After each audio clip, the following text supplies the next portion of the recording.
Yes, Chelsea fans, welcome along to the stream this evening. Hopefully you're doing well, you're doing good. And this is now open up to all my subscribers. Normally my chats are down to members. I'm going to do it to subscribers this time around to talk Chelsea. This Monday night, not much is happening in the football world at the minute, is it? There's nothing on telly. Nothing of real interest apart from Chelsea. So welcome along, people. Welcome to the channel. Welcome along to the stream. And we're going to get amongst it. For those of you that normally miss out on the streams or watch them but can't get involved, it's your chance to be involved. What we try to do here is we talk anything Chelsea. We go Chelsea retro, Chelsea now, Chelsea's future. And anything you guys want to discuss, we can talk about. I'm approaching 20,000 subscribers. So up to 20,000 people can get involved in this stream. I'll be pleased if I get anywhere near 200. Let's just say that. Anyway, hopefully you're all good. You're all good. And I'm going to start by making an announcement. I need to make an announcement on my stream. And that announcement is that Mike Dean has revealed that he's going to be retiring from refereeing on pitch full time. And he's instead going to go in the VAR booth full time from next season. So, make of that what you will. The only thing I'd say is he's probably going to end up on Gogglebox. Meanwhile, in Stockley Park, and there he is, Mike Dean sitting there with Dermot Gallagher, or whoever it is, having a chinwag, watching some VAR decision they're going to sit and joke about and get completely wrong, probably. But I just thought that was quite entertaining when I saw that this evening. I even checked my Twitter here. I'll put it out on Twitter, so God knows what's happened there. But anyway, welcome to the stream this evening. Couple of hours we're going to be on. We're going to be talking anything you guys want to talk about as far as Chelsea goes. I'm going to talk about anything to do with Chelsea news, the current situation with players and their contracts, the bids, with news that Nick Candy's consortium has been boosted by another investor from South Korea, and he's upped his bid, supposedly. We got 5 bidders for the club, and we're yet to see what's going to happen. Bullet, how are you, mate? Good to see you in. Come and get involved, subscribers. I don't normally open the chat to subscribers, normally to members only, but it's going to you. Royal, I'm good, mate. I'm really, really good. How are you? How you doing? Hopefully you saw my video out earlier today, my little news video.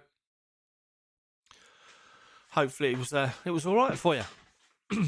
But yeah, so Rudiger's possibly off. Juve and Inter Milan want Conor Gallagher. And Lukaku's not happy. Who'd have thought?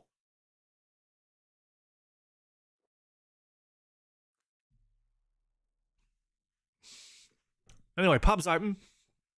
The Chelsea staff pub is open, so come and join in. Come and get involved. Come and talk Chelsea. Anything to do with Chelsea. But yes, we got the news that Nick Candy's his consortium has been boosted. You have to wonder why reports state he's only bid 2 billion when Abramovich was looking for a lot more than that. MCIG, how are you, mate? Good to see you in. Good to see you here. Welcome along. Come and get involved. Come and get involved in the chat. I need to sort out my chat window. I think my chat window's too long. So I'm going to try and read out as many of these messages that I can this evening. Does that make any difference to my chat window? Possibly. That'll do. It's fine. So I said the one positive thing about this whole transition with Chelsea is Thomas is going to be given much more time than he normally would under Abramovich. Good shout. The main thing I think for all of us, all Chelsea fans, what they're looking for is they're looking for some stability. We're looking for someone to take us forward. Hopefully not backwards. And they don't turn it into some, just looking at it as a money-making scheme. They actually have got Chelsea in their heart and they want to take us forward. That's what we're open for. But it's a good shout, though. Good shout. Derek, how are you doing, mate? I'm good. Just trying to get good owners and glad we're pulling off wins either way. Exactly. 12 wins in 13 games now for Chelsea. 12 wins, 13 games. The only defeat we got was on penalties against the Bin Dippers. I'd love to play them back in the FA Cup final and stuff them. MC, good bit shaken by all the journalists trying to get us, not stirred. Exactly. They're going after us, aren't they? Everyone goes after Chelsea. We're the club that everyone hates that's outside of Chelsea, so let them do it. Let them do it. That's what I say. Why in the sense you don't need the owner like Hicks and Gillette? Oh, God. I mean, Jesus, yeah. Alonso, how you doing, mate? Good to see you here. TT. Exactly, Steve. Preference in the takeover? Someone that's a Chelsea fan. Season ticket holder would be great, wouldn't it? Someone that's, as I say, someone that's got Chelsea in their blood, in their core, that they want to do what's right for the football club. But what's important to remember, the reports that I'm seeing, I mentioned it in my video today, is that Roman Abramovich has got a say in all of this as to who the club is sold to at the end of the day. So he's still got a big say in all of this. So we have to wait and see what's going to happen. TT is the most important figure we have. He is Alonso. You're right, 100%. 100%. And the thing is, I like the fact that all the talk is about Chelsea's owners and Chelsea's crisis. Nobody's really considering or contemplating the run we're on at the moment. If we can take this run forward between now and the end of the season and win the most games we can, we're going to be right up there. We're only going to be 8 points behind Man City if we win our game in hand. Anything can happen, but let people keep writing us off. I said Champions League final back in May, that whole week. Let them keep writing Chelsea off. It was all about City, all the focus on them. Let them do it. Chelsea underdogs, I don't care. I love it because we'll turn up and spoil the party. So let them keep talking Liverpool. Let them keep talking Man City. At the moment, just everything's coming out of Liverpool's arse at the minute. Everyone's up their arse and, Liverpool this, Liverpool that. And my God, Liverpool are amazing. They're going to lose Saha unless they pay him his money. Salah even, Saha. Louis Saha, he doesn't even play for them. They're going to lose Mohamed Salah because he wants a lot of money, doesn't he? But, Saha. Anyway, it's, just let them keep doing it. Just let everybody write us off.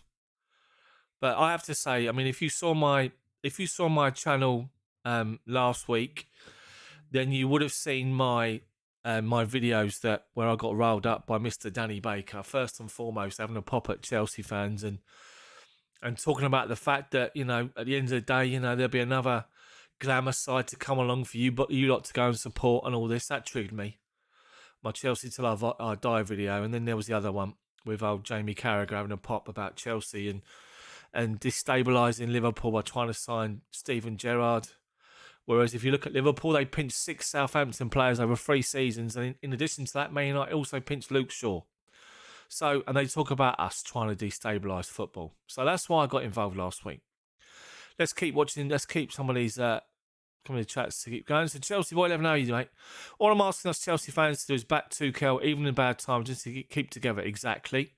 And I think you'll find most Chelsea fans are. I'm hearing reports people are turning on certain people. Ignore it. Anyone that's got their head screwed on knows exactly what to do. And, we have to keep going. So, Alonso, do you think this season, with everything that's happened, winning the Super Cup and the Club World Cup was a good season? It's weird, isn't it? We're world champions now, but it doesn't seem to have the same pull as the winning the Champions League, does it? There's not that. It doesn't really. It's I'll have to show that. It doesn't really seem to be up there with the level of achievement at the same level as the Champions League, which is weird. But I think at the end of the day, I mean, any trophy in a season is good. So, I mean, ideally you want to try and definitely top 4 finish as well, though. We want to try and, because we're champions of Europe, we want to try and make a good impression in the Champions League as well. That's what we'd like to see anyway. Royland Carragher didn't spit. Yeah, he did. That was the car, wasn't it? Car window. Si, how do you think the new rule for loans is going to affect us since we make millions every season off the loans? Chelsea will have a plan. They got loan management. Maka 1, Maka 2, Makalele. He's in charge of the old the loans, from what I understand. And Makalele will be. Chelsea will have a plan on what to do and how to manage that particular system, the changes that can be made. It's going to affect us, obviously, with the amount we can send out. But, we have to wait and to get back to a point where we can send them out first. That'd be nice. Anyway, Mark, how you doing, mate? Thank you very much. Hi to the top Chelsea blogger. Thank you, mate. It'd be nice to put Liverpool City back in their boxes in the cup. Exactly.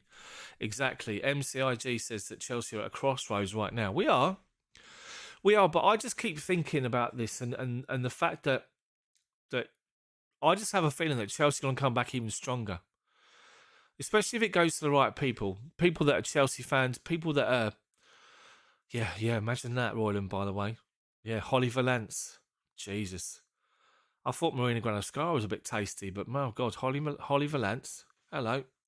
Anyway, so, I mean, that's the thing. Chelsea will be stronger for this. Chelsea just getting written off. Chelsea just getting all this nonsense about how we're going to be suffering. We're going to fall apart. We're going to fold.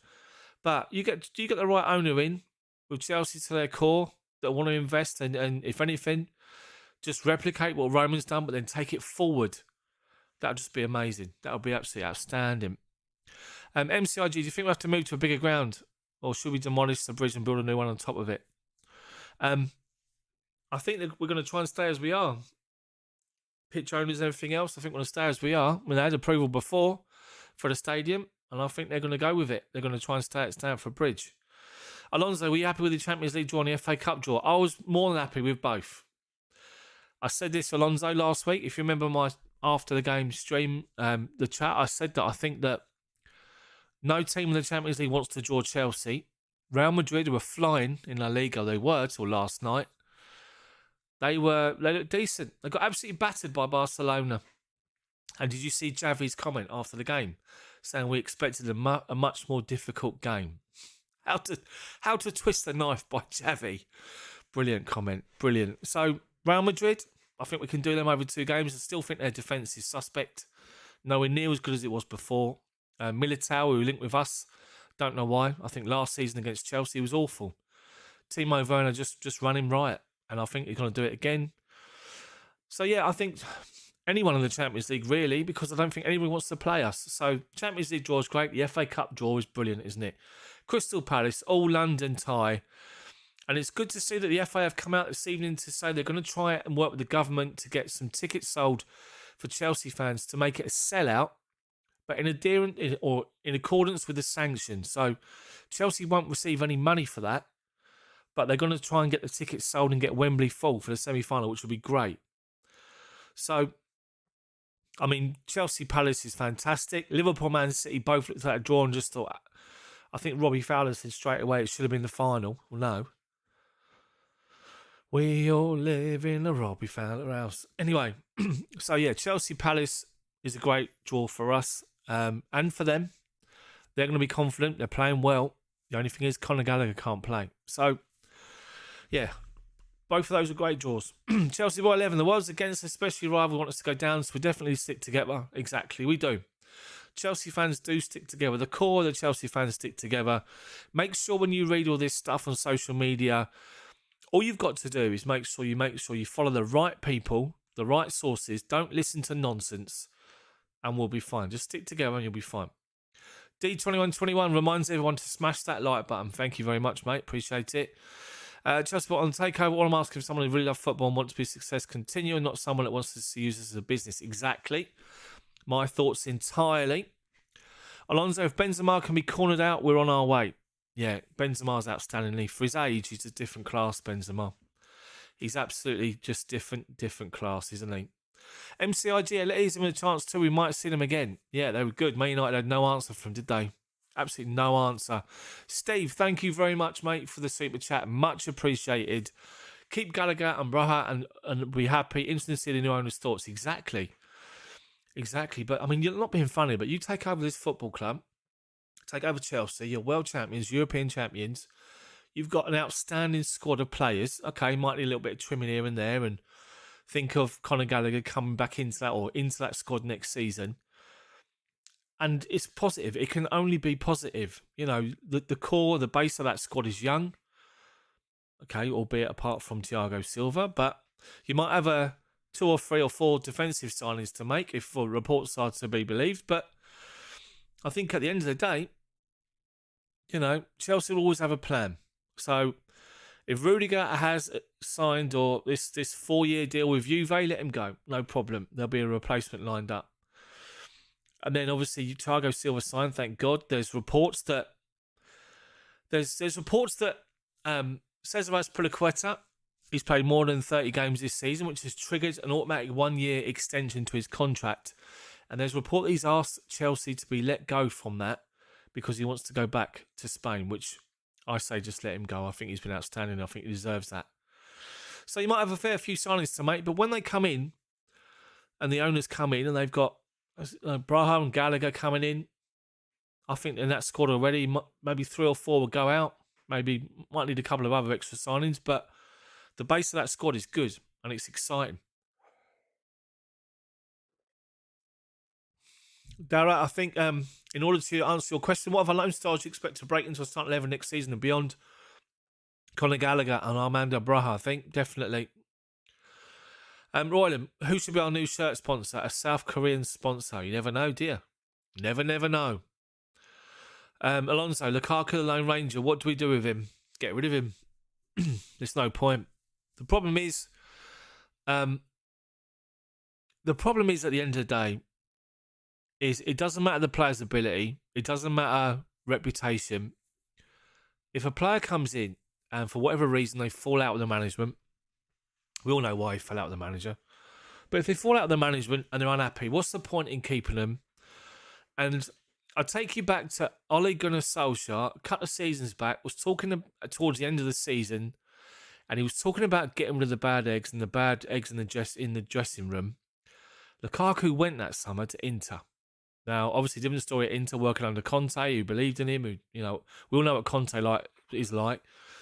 But he was called a bad egg then by Man U, and he's coming to Chelsea, and he's not at his, he got injured. He's playing well, got injured, couldn't find his way back in, got upset, went over to Italy, did the interview, and we all know what's happened. And since then, he might have scored a couple of goals, but at the moment, Mr. Havertz is giving Romelu Lukaku a demonstration of how you're supposed to lead the line playing for Chelsea, because the way Lukaku wants to try and lead the line is not happening.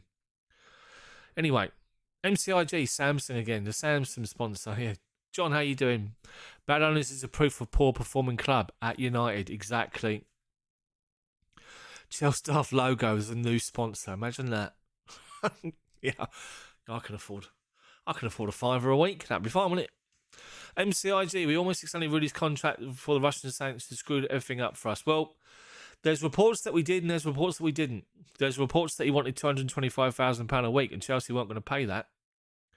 They offered him something like 120 or 130, which he rejected. So I think at the end of the day, all we can do is, the club's got a stance on it. They've obviously were trying to lengthen out negotiations to try and get Rudiger to drop his demands, and then bang, sanctions happened, and that's it. So if Juve are going to pay him his money, then fair play to him. They're going to get his money and he'll go. So I appreciate that players have got to, look after their families and set their families up. I understand all that, but the main thing is that Rudiger's performances don't drop. If he has signed a deal with Juve, then fair play. And we'll move on from it in the summer. But up until that point, we need to see the same level of commitment from him that we've seen, from now till then. The only thing with Tony Rudiger is he's got to stop this stupid rash moments that he has, which I keep saying on my channel for God knows how long. He wants to get involved with argy-bargy. He wants to he just lunges in and at times, and he does that stupid skipping thing at times as well. So, I just hope that Rudiger doesn't lose his head between now and the end of the season in a big game and gets himself sent off, because it'll be costly. So Alex-wise, how you doing? We are the best club we've ever seen, exactly, and we should keep up the momentum. 12 wins in 13 games now, and it's pretty much under the radar. Not a lot of people are taking note of that. Everyone's focusing on the top two for the title race, Liverpool and Man City, and the race for fourth between Tottenham, West Ham, and whoever else is there. So, the Arsenal. So that's the focus at the minute. I'm quite happy with that. Just let everyone talk about everybody else. Just keep on talking about the Chelsea ownership and the bids and everything else, and just let the players get on with the football. Because at the end of the day, they're not doing too bad, are they? Not doing too bad at all. Anthony, how are you? When do we know when the new owners are? Is it at the end of the month? I think it's not certain, is it? I think there's a report that either today or tomorrow the The Rain Group are overseeing the purchase. I've got to narrow it down from 5 bids down to 3. So we'll have to wait and see. Alonso, it's how when our club is in trouble, a manager gets fired or a player has a problem, we end up winning as a response. Only club has ever done it year after year. I know. And the thing is, you sit there at the time and you're fuming. Like when Mourinho went the first time, when he went the second time, when Conte went, absolutely livid and fuming. Like, you sit there thinking, what's going on? But then it delivers over and over again. So I guess we have to wait and see. Rollins says Cole will tell about Silva and Kundi next season. You never know. It all depends on, and as Anthony just said there, about when do we know who our new owners are going to be? Because some of them are talking about really investing in Chelsea.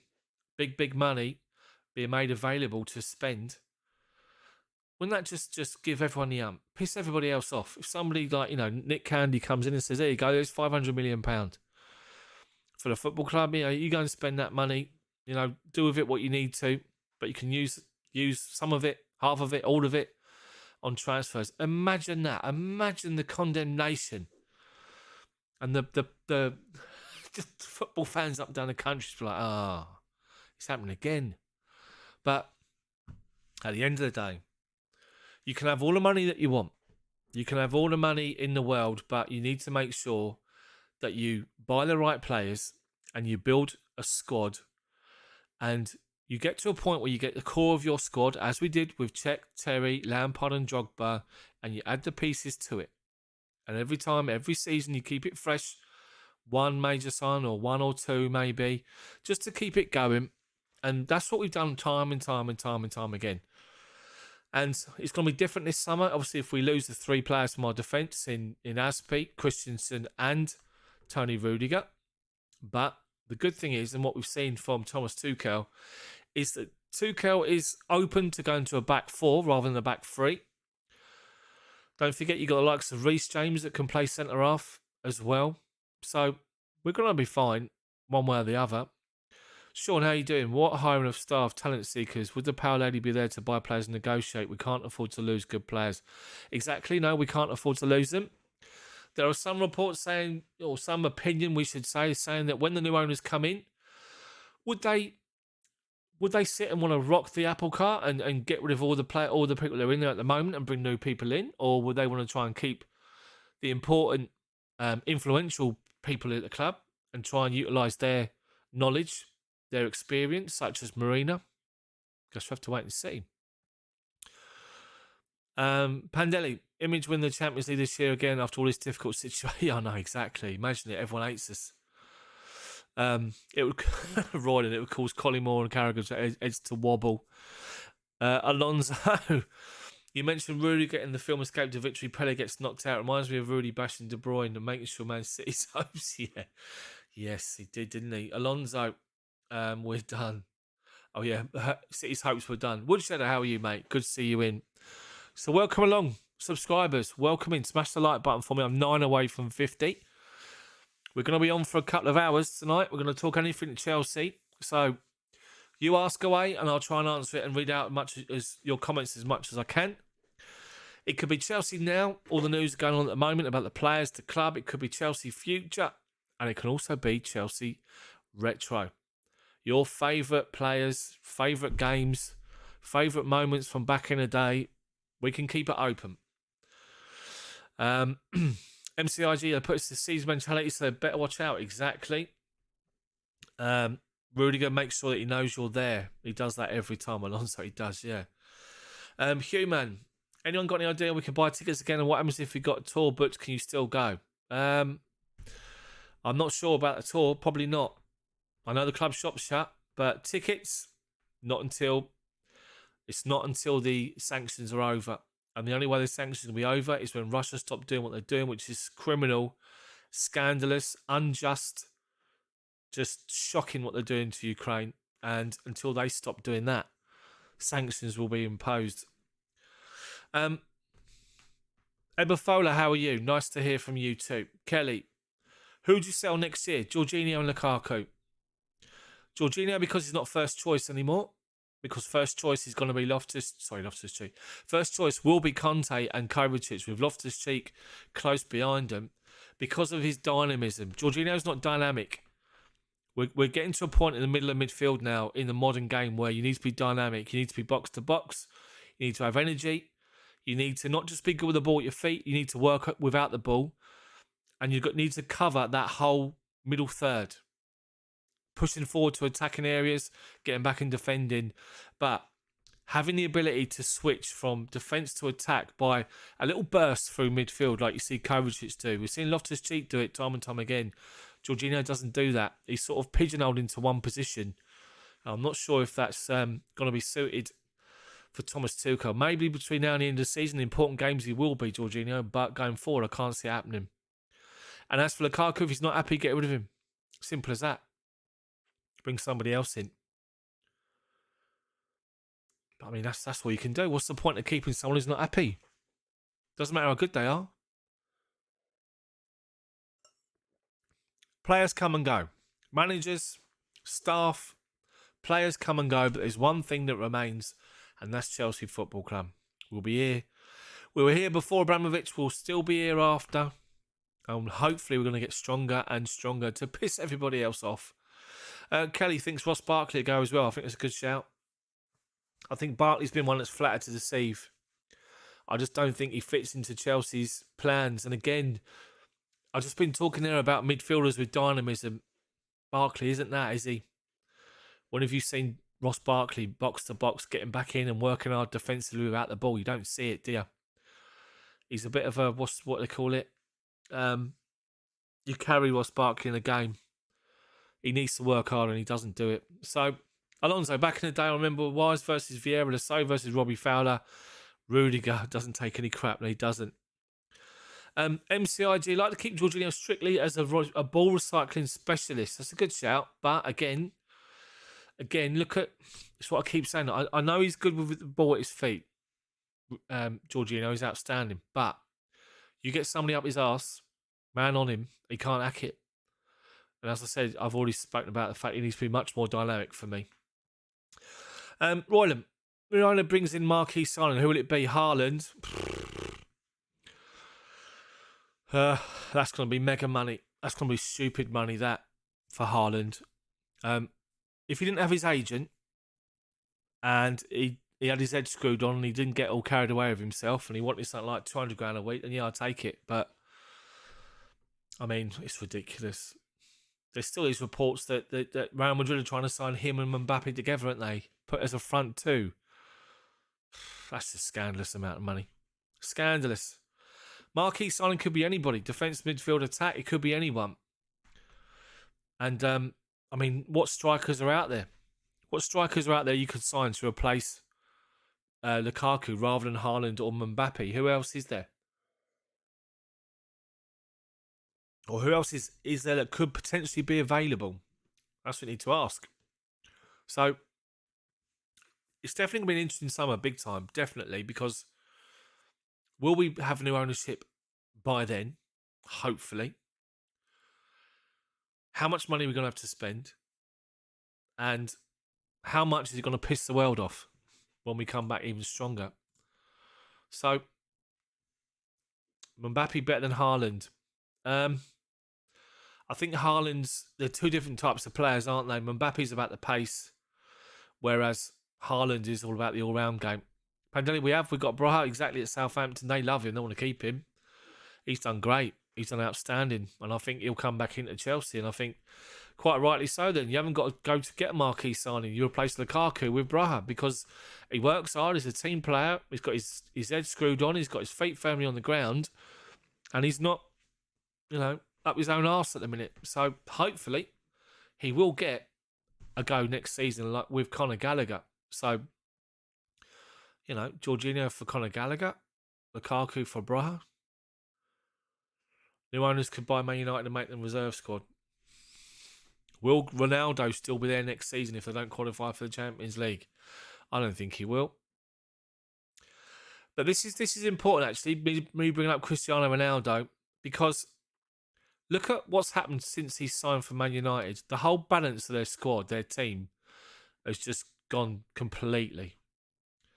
They looked organised. They looked balanced last season. You know, they had a good finish this season. Finished above us. Dangerous team. Old Teeth was running the show in midfield. Old Fernandez, wasn't he? But Ronaldo's turned up and scuppered the whole lot. So sometimes a big signing doesn't actually work out. So you run the risk. And Man United fans look at you Ronaldo now thinking, yeah, okay, he scored loads of goals. But as far as the balance goes in that squad, I think it's shot to you know what. Peter, how you doing, mate? I'm very disappointed with our sponsorship with 3. They couldn't wait to jump ship. Hopefully we can tell them where to go when we get the new owners. Exactly. Lukaku himself says, bring back Samsung. Commodore, back in the day.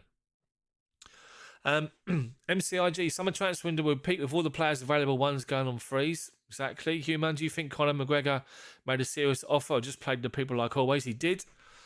I wonder if we find out that Turkish dude that was going to make the bid, that kept talking about, you know, he's 90% certain he'll make the bid and all this nonsense.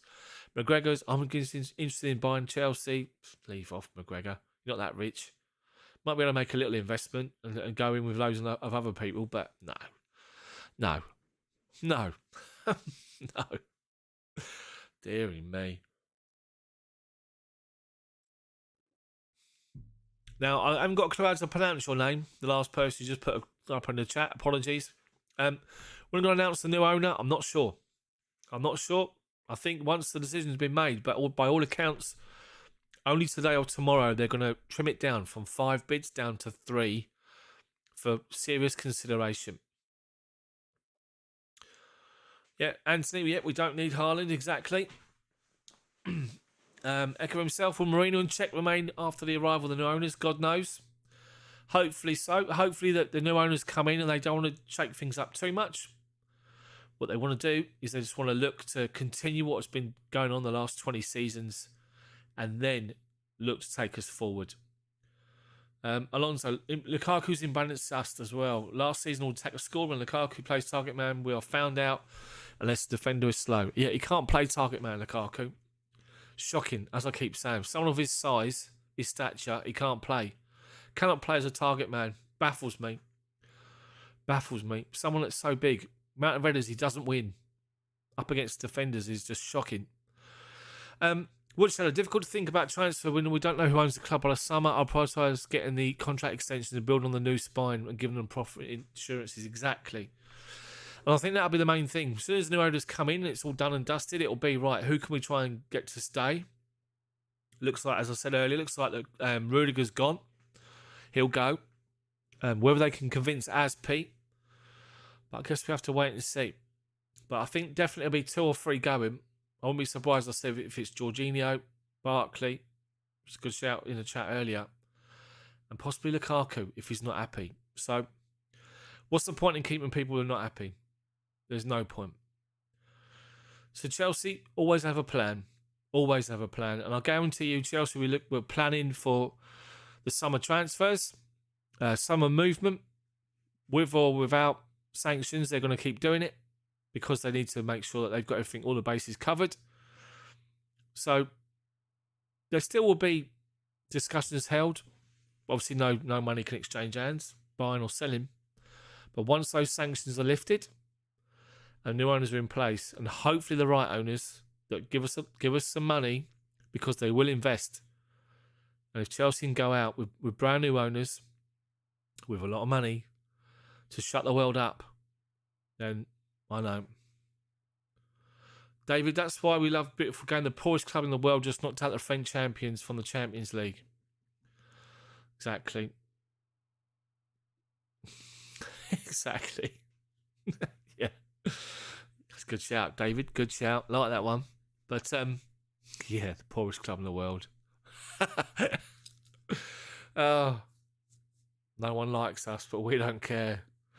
We are just the most hated club. We're just the most hated club anyway. But, I mean, the thing is as well is, I said this before on my chat after the game the other day. People are knocking Abramovich and you know, for the sanctions. But I just want to forget everything that happens off the pitch and his relationships with people off the pitch. It's what's happened at our football club on it, and since being the owner of our football club. Now, he come in and he loves the game of football, and he's developed an affection and a love for Chelsea over time.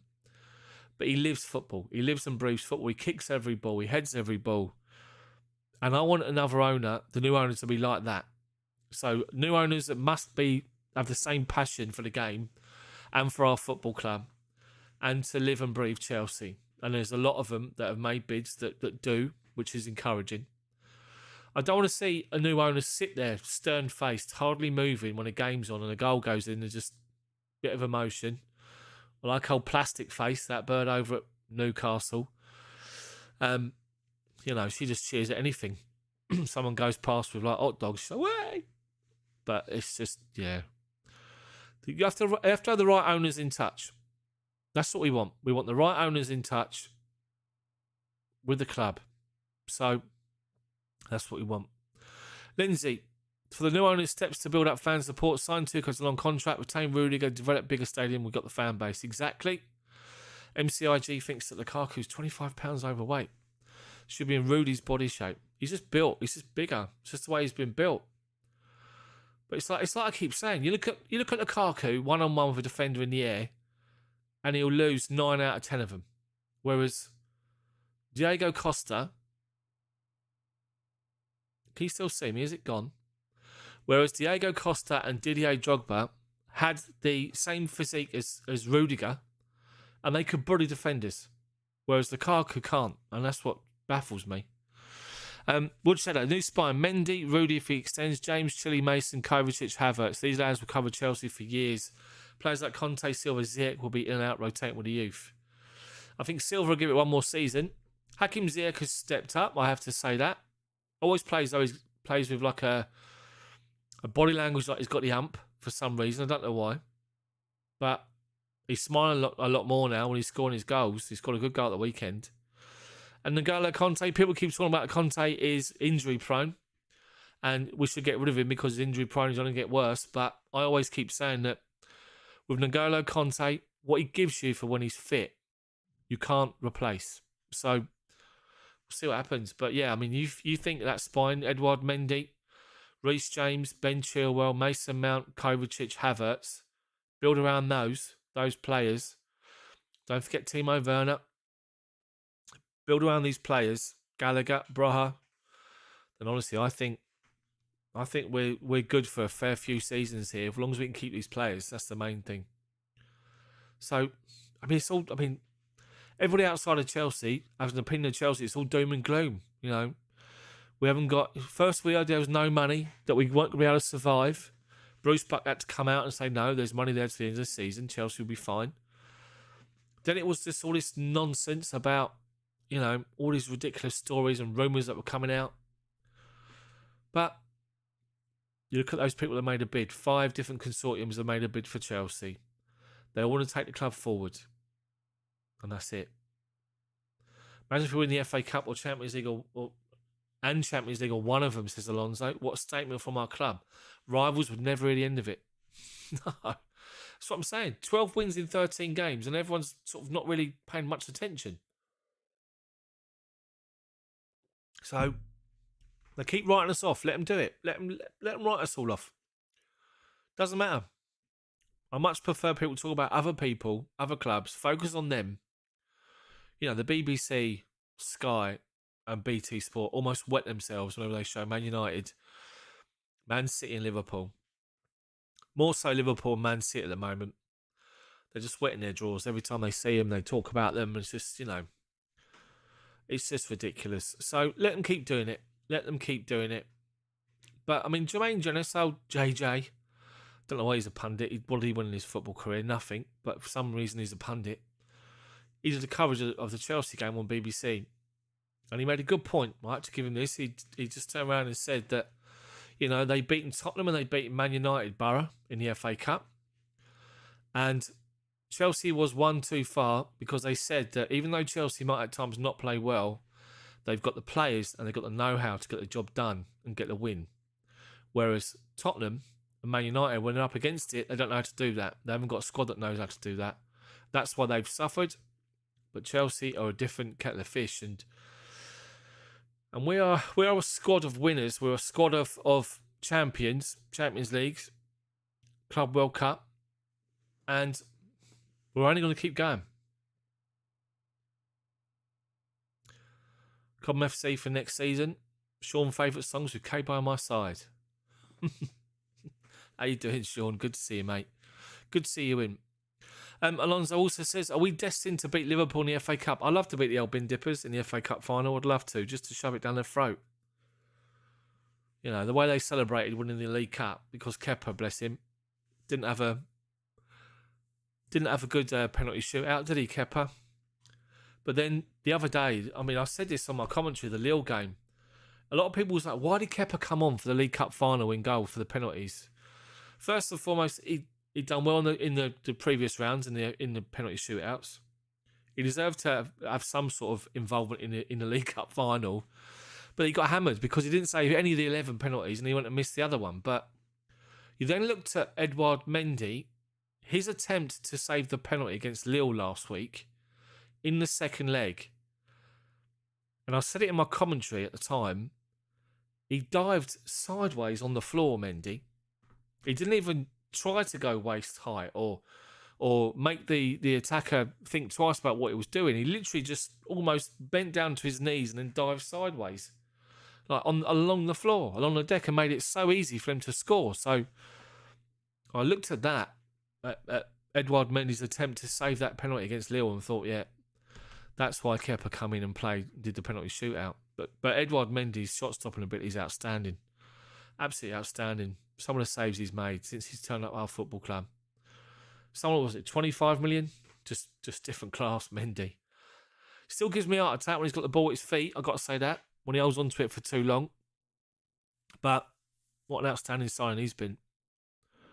But yeah, he's definitely part of the core. Mendy, you know, centre back at the moment is a bit up in the air. We've got Thiago Silva for next season. Centre midfield, spoken about Kovacic, spoken about Mason Mount. You know, Havertz is there as well. So, and then you think around that, you got Reece James and Ben Chilwell. Chelsea could switch to a 4. I'd like to see Chelsea play 4-3-3 next season. 3-man midfield with 3 up front. That's what I'd like to see. The formation that City play, that Liverpool play, that Real Madrid play, Barcelona play. That's what I want to see, because I think Chelsea's set up for it.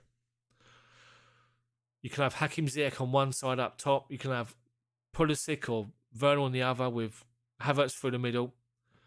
You can have Loftus-Cheek and Kovacic box-to-box midfield with Conte in behind them.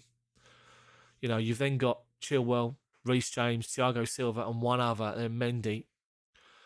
That'd be a great Chelsea team for me next season.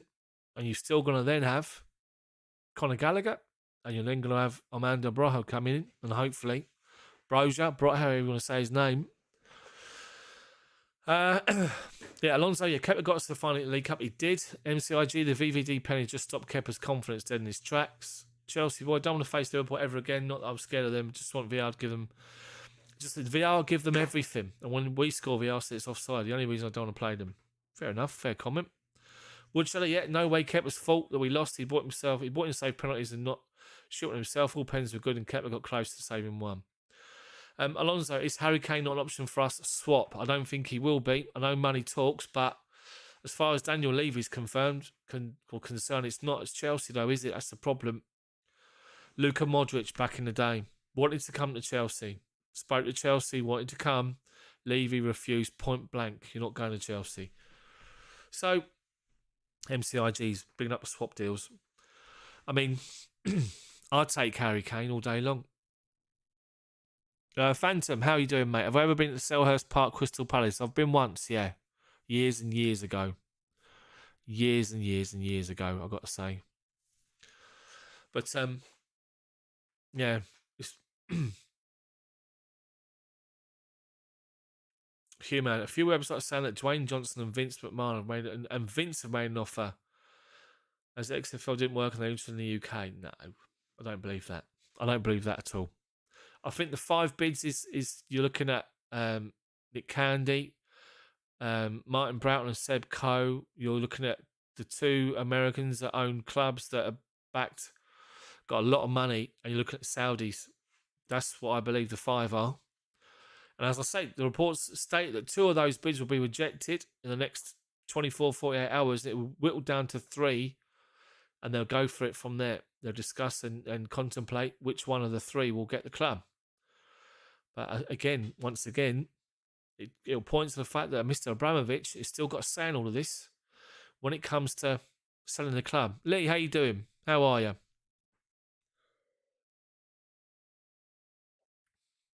I thought rather than keep it to members only, we'll open up the chat to all the subscribers. All my subscribers, nearly 20,000 of them. And I've got currently 119 of you watching. Smash the like button for me, people. Going to be here for at least another hour and a bit, up until 10 p.m. UK time. 8 till 10 tonight. And talking Chelsea now, Chelsea future, Chelsea retro. Your favourite players from the past. Players that you thought are underrated. Any games, your favourite games from back in the day? For Chelsea fan consortiums, Royland, it is, yeah. We're all good, Lee. We're all good, mate. We're all good. So, yeah, we're just having a bit of a chat. Chelsea chat. To anyone that wants to get involved that are subscribers to the channel. But yeah, so it's all up in the air as far as owners go, and as far as who's going to get the bid and when we're going to find out, we don't know. But one thing's for sure, Chelsea will become stronger and will get stronger and stronger. Believe me. People are writing us off, Chelsea rescued and all this nonsense. Chelsea will be fine and will get stronger and stronger. Alonso, I believe we're now getting close to Arsenal's trophy record, 3 or 4 trophies behind. And that's a good point as well. Let's not forget, over the last 20 years, we are the most successful club in the country. And that's obviously down to that man, Abramovich, when he first turned up and took over the football club. As far as the footballing terms go, I'll always be grateful. Always be grateful for what Roman did for our football club. And as I said previously before, never in my lifetime did I ever believe that I'd see us win what we've done. Because back in the day, I keep saying it and citing some of my regulars and stuff like that, but I've been going since 1980. I've seen Chelsea in the old second division, electric fences, 8,000 fans watching Grimsby at home. And never in a million years do I ever think I'm going to see Chelsea win the Premier League or the top league, the number of times that we did, win the Champions League twice, and become the biggest club in London and one of the biggest clubs in the world. So, never ever thought that'd happen.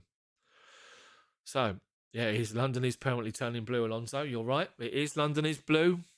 It is blue this evening, and it always will be blue.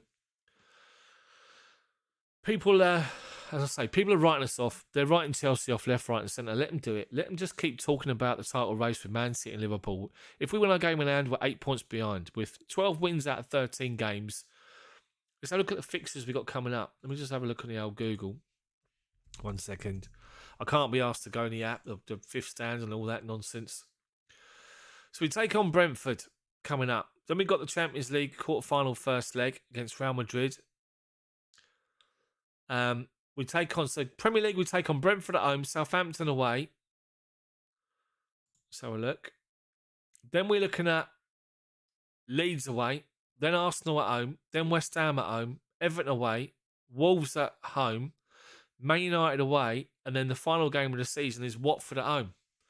So out of all those games, I mean, Southampton have taken a bit of a tumble of late. I mean, Leeds, the Arsenal's a big game coming up. End of April, towards the end of April, and West Ham shortly after that. Those 2 games are key. Then you got Man United, Watford. So Chelsea have got a great run, in fact. I've got a great run between now and the end of the season. And as I say, 12 wins out of 13 games. So, yeah. Lee, so we can get Jose and Lukaku mend their bridges and do a swap deal for Tammy back to the bridge. Chelsea got first option on Tammy, I think. 40-odd million or something like that. Prince Chelsea's got a new owner, not yet. Adam, how are you doing, mate? Good to see you in. The Turkish billionaire excuse about getting the wrong email address was laughable. It was crap, wasn't it? It's a big PR stunt, the old Turkish billionaire. Yes, there's a 90% chance I'll be making a bid. Oh, got the email address wrong. There was an administrative error. I'm not being funny. If you're going to bid billions for a football club, you make sure you got the right details, don't you? None of our waffle for me. Lee, we need 78 points at the moment to be in the top 4. Chelsea's got a great run of fixtures coming up, honestly. Yes, we got Real Madrid coming up twice, and we got Crystal Palace in the Cup, which is all good. As I said earlier, I don't think Real Madrid want to play us. Andrea, how are you? Even if Chelsea's the brokest team in the world right now, we're still the big dog. Exactly, we are, Andrea. We are. Matt, how are you doing? No matter how much cash the new owners have, I'm worried they won't be as good to us as Roman, legendary owner. He is. Right off all the debt. Yeah, that's the worry though, isn't it? That is the concern, Matt. You're right in saying that. But I think, this is what I keep saying, I think as long as the owners have got Chelsea in their hearts and minds, then I think we're going to be fine. We don't end up with someone that just sits there and treats it as a business and nothing more. Just looks at the players with just pound signs on their head. Alonso, do you have the VHS Chelsea season from the 90s? I did have back in the day. Andy Townsend and all that. Jesus. Peter Bonetti was a great goalkeeper back in the 70s. There was, and it was nice to see the tribute that he had the other day at the ground. That was good to see. But Peter Bonetti, the cat, great goalkeeper back in the 70s. Remember some of the other goalkeepers we've had at our club? Peter Barotta, Dave Besant. We've had some, what's his name as well? Ian Vesky. Dimitri Karine. Remember him? Petr Cech. What's his name? Oh, God. Oh, fuck off. Carlo Cudicini. There you go. There's another one. Gone blank then. Talking about goalkeepers.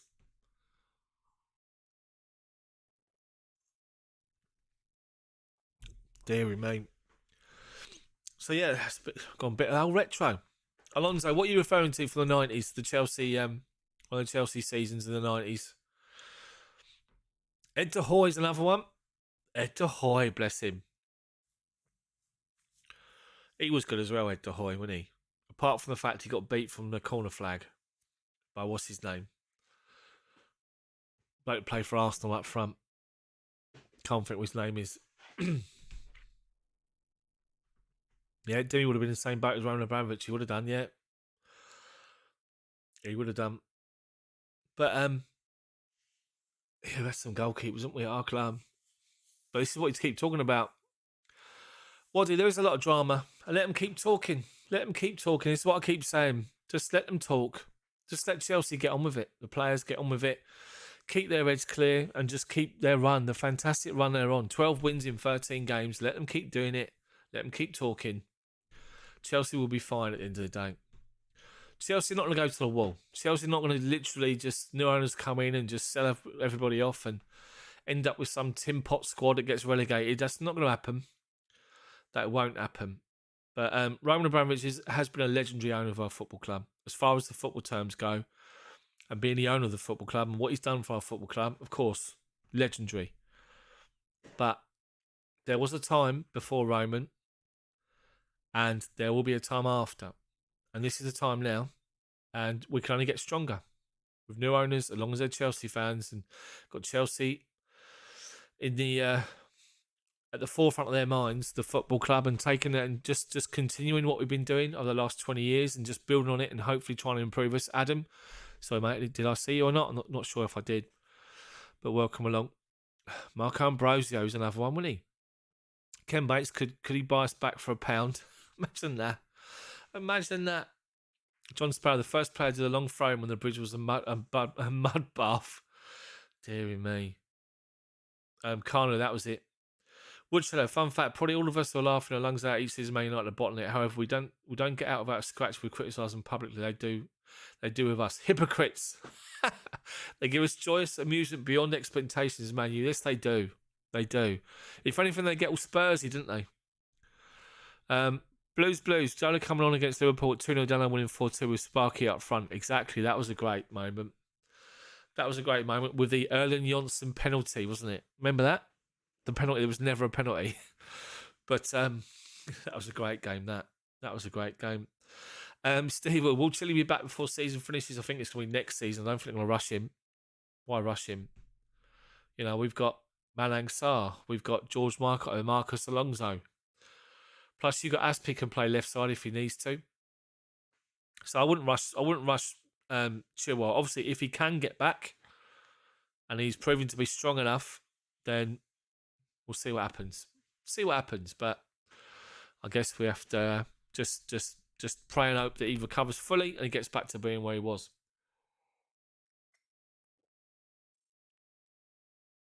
But that's been good investments for Chelsea as well. Hussein, Blues forever, exactly. The investment in Chilwell was good. To play the opposite side as Reece James, when those two were in full flow, up and down, as good as Robertson and Alexander-Arnold for me. Erling Jonsson, exactly. Tom, I'm not too bad, mate. How are you doing? Yeah, Mark Hughes against Liverpool scared the poo out of him. He did in that game, the 4-2. Yeah, Erling Jonsson with his famous dive for the penalty. Oh dear. Jason, how you doing, mate? Good to see you in. Thank you. Smash the like button, people. I've gone 80. If I can get 20 more for 100, it'll be amazing. But yes, we're moving into the retro side, aren't we? Favourite games, favourite moments, favourite players, unsung heroes, players that you wish we'd forgotten about. Name them. Come on, in the chat. Let's get retro.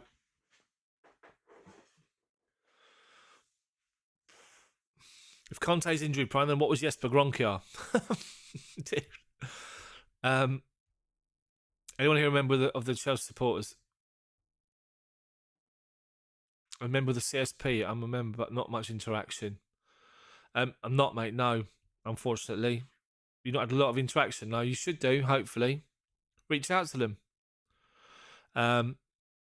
Steve doesn't believe that Malang Sarr's not sure if he's good enough. He's got mistaken him. He has. Clive Walker scoring 2 against the Bin Dippers in a 4-2 win. Clive Walker was brilliant, wasn't he? What a player he was, Clive Walker. Ian Britton was decent, exactly. Going old school. Very, very old school. John says, Didier Drogba made you a soccer fan and instant fan of the Blues. There was a quote, wasn't there, about Jose Mourinho. There was a quote I saw on Twitter today. Someone posted it up from back in the day when I think Mourinho was talking about Didier Drogba. And he said that at the time, Roman Abramovich said to him, you've got all the money you need to go out and sign Ronaldinho from Barcelona. And he said, no, thank you. I want Didier Drogba instead. And he went and signed Drogba.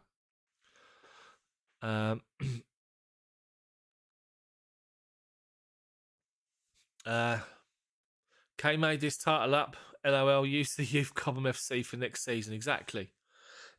Fill out with some of the youngsters. Tom, Mateo Kesman, his record at PSV was serious again, another striker, though it didn't. Exactly. He turned up when he struggled, didn't he? He struggled big time. The amount of Chelsea strikers that did struggle. Jeez, Chris Sutton, Robert Fleck. God dear. But this is what we've spoken about before, Sean. Tom, even, I should say, Tom. So, Tom, think about all the players. We've said this before on my chat here. So, think of all the Chelsea strikers that have played for the football club since Abramovich has been in charge. So, since 2003, when he took over, the Chelsea strikers that have played for Chelsea under Abramovich. Alonso, if Beckham saved the penalty in the League Cup final, retake it. They couldn't let a Russian home club win it. My personal feeling is fair play. It's your opinion. Tom, happened for here. It didn't happen from here, no, it didn't. Adam Daft, which bid would Matthew Harden have gone for? I think one of the Chelsea ones, one of the Chelsea season ticket holders, surely. It's got to be. Carlo, very underrated player was Makalele. Underrated? He had the position named after him, underrated. He was outstanding, Makalele. Here's a question for you then. In their prime, remember it's very different times. We're talking nearly 20 years, about 19 years between them. Who'd you pick in their prime in your team? If you could only pick one in that midfield position, would you choose Claude Makalele or N'Golo Kante? Who would you choose? Both of them in their prime. Who would you take? That's the question for you. How about that? Blues, favourite game, the 4-2 against the Bindit was favourite retro player, Zola, unsung hero, Torre Flo. He was. Torre Andre Flo. £330,000 he cost us. What a player he was. They talk about big players that have no ability or they struggle with the ball at their feet. But honestly, Andre Flo was different gravy with both feet. Outstanding player. Mr. Harley might have joined Candy, says Lee. And also he says, out of those two, Makalele. But to be fair, they are two different players. They are two different players. Gav says he always liked John Spencer, but definitely Ruud Gullit. Ruud Gullit. Yeah. He brought sexy football to the football club, didn't he?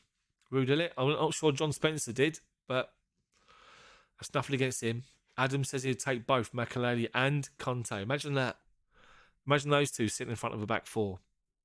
You just sort of look up with the ball at your feet, turn around and think, I'll give up. Going home. I'd choose N'Golo, even though Makalele's class is also up there, says Bill, which is a fair play. Smash the like button for me, people. I need 8 more likes to get to 100 on the hour, which is great. Tom says Conte 100%. I think he gets into any World Cup winning side, Premier League winning side, Champions League winning side in history. On his day as a cheat code, and I would put him in the top 20. Fair play. Fair play. He's just outrageous, isn't he? Why not have both? Exactly. Then you got to drop Jorginho. Oh dear. Honestly, he's another one that'll go. Jorginho. He's off, I'd imagine. His agent's come out again, hasn't he?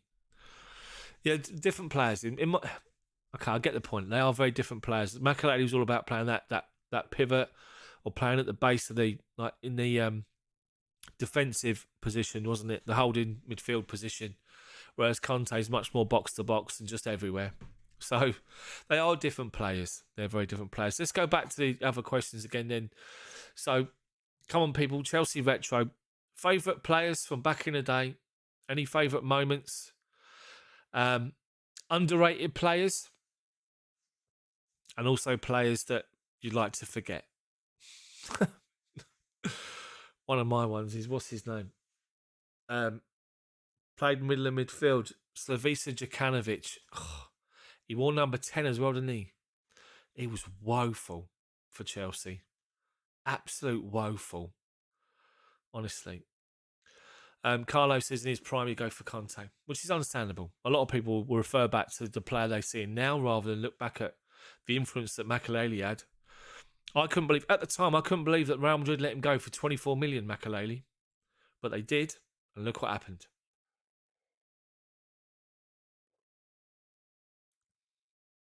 And he still works he's working for our football club.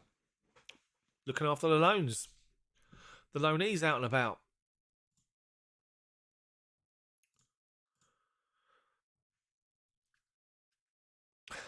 Underrated players. Let's think of underrated players we've had at Chelsea. I always say one of the most underrated players was Rudiger Johnson. I think Johnson was world class. World class Johnson. He didn't get the credit, or enough of the credit, because at the time when he first started, he was playing alongside the likes of Zola and Jimmy Floyd Hasselbank. And then the Didier Drogba took over, and then you had Hernan Crespo as well, and all this sort of stuff. But yeah, Rudiger Johnson for me. Blues, Zola twisting up Julian Dix twice for score. Yeah, he did. And that was when they had the celebration on the floor, and they also did that first time, wasn't it? That famous photograph. Joey Jones, left back, exactly. He did. Joey Jones was mental, wasn't he? Joey Jones was just one of those players that took his teeth out. Before he played. And he was mental, wasn't he? What was he, 6'2", 6'3"? He was lean but solid, wasn't he? Joey Jones, he was a brilliant player. Oh dear. Ian Hutchinson, exactly, Richard. Ian Hutchinson, exactly. Babiaro, Celestine. Babiaro. Good servant. Ashley Cole put in CR7 in his pocket, exactly. And he did that to him and all, didn't he? Showed him that as well. The Iceman in that category with Bergkamp, Berbatov, etc. classy. They were. But yeah, the Iceman, Ida was just different class. Dave Besant, Vinnie Jones. Fastest booking ever. in a Premier League game, Vinnie Jones. 3 seconds. Literally kicked off and he took out Brian Dean and got booked. 3 seconds. Just count 3 seconds. Go. That's it. Vinnie Jones was booked. Oh, honestly. Adams, back to Candy, said he thinks he may, or he's hearing that Candy may offer shares to supporters. Big corporations should not own football clubs. Well, that's what we hope. We hope they're going to give some of it back to the fans, which is all important. And that's hopefully what will happen. But then it's going to be, so which part of the fans? So to what section of the fans? Or how, as a football fan, as a Chelsea fan, will you qualify? So that's what just leads to a lot of questions. Yeah, Tom Colaccini was so good for Chelsea, a bit pissed off when we got checked initially. Yeah, I think we all were, weren't we? We all felt that Colaccini had been hard done by because he'd been such a good player for us and such a stalwart for us for a few seasons. And all of a sudden he was number 2 for this guy called Petr Cech who turned up. I mean, he didn't really put up any trees, did he?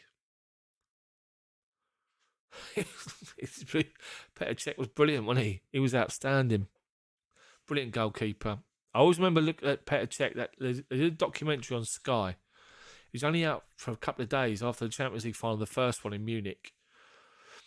And John Terry always talks about the fact that in the first Champions League final we lost in Russia, he said that Petr Cech is someone that's very, like, you know, he's very what's what I'm looking for? Superstitious, that sort of stuff. And he says that when they got off the plane, everything was red. He said all like the passes and the ribbon on the passes was red. Programs are red. All this stuff was red, and Petr Cech didn't have a good feeling about it. But he said in Munich he turned up and everything was blue. The ribbon around the passes was blue. You know, and he just said everything was sort of blue as well, and it just felt just completely better. But then you got Petr Cech talking about penalties, and the penalty that he saved from Arjen Robben in the final of the Champions League in extra time, and he talks about how he knew that at that time when you played nearly 120 minutes, you're tired, so you're always going to go to your strongest side, and he knew where Arjen Robben was going to go, and of course he saved it. Anyway, Lee, Alan Hudson with John Hollins in the middle was for me one of the best pairings we ever had. Vinnie Jones was underrated. He was. Hudson and Hollins, I've heard a lot about them. I've got very vague memories. Obviously being young when I was there, but no, he's, Hudson and John Hollins. Anthony, do you remember Thomas Hughes, 1970? No, I don't. I was born in 74, Anthony. I don't, unfortunately. Best ever start to a Chelsea career I've seen, and the one that turned you. From Colaccini to Petr Cech, you mean?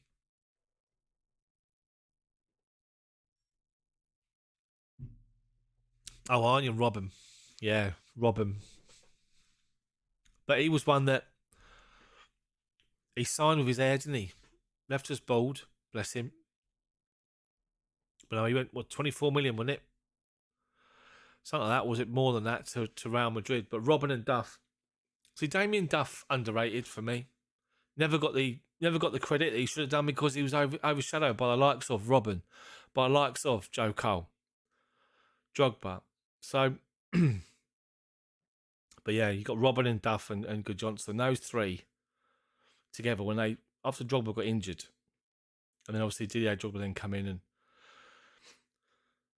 Charlie Cook, says Richard. Exactly, Charlie Cook. I heard a lot of stories about Charlie Cook, a different class, outstanding player. Arjen Robben was frightening for Chelsea, wasn't he? He was, Robben. Alonso says John Obi Mikel, the most underrated ever. That's a shout. Who agrees with that? I think he was outstanding. Obi Mikel had one of these, he just had a natural ability of being in the right place to just get in the way.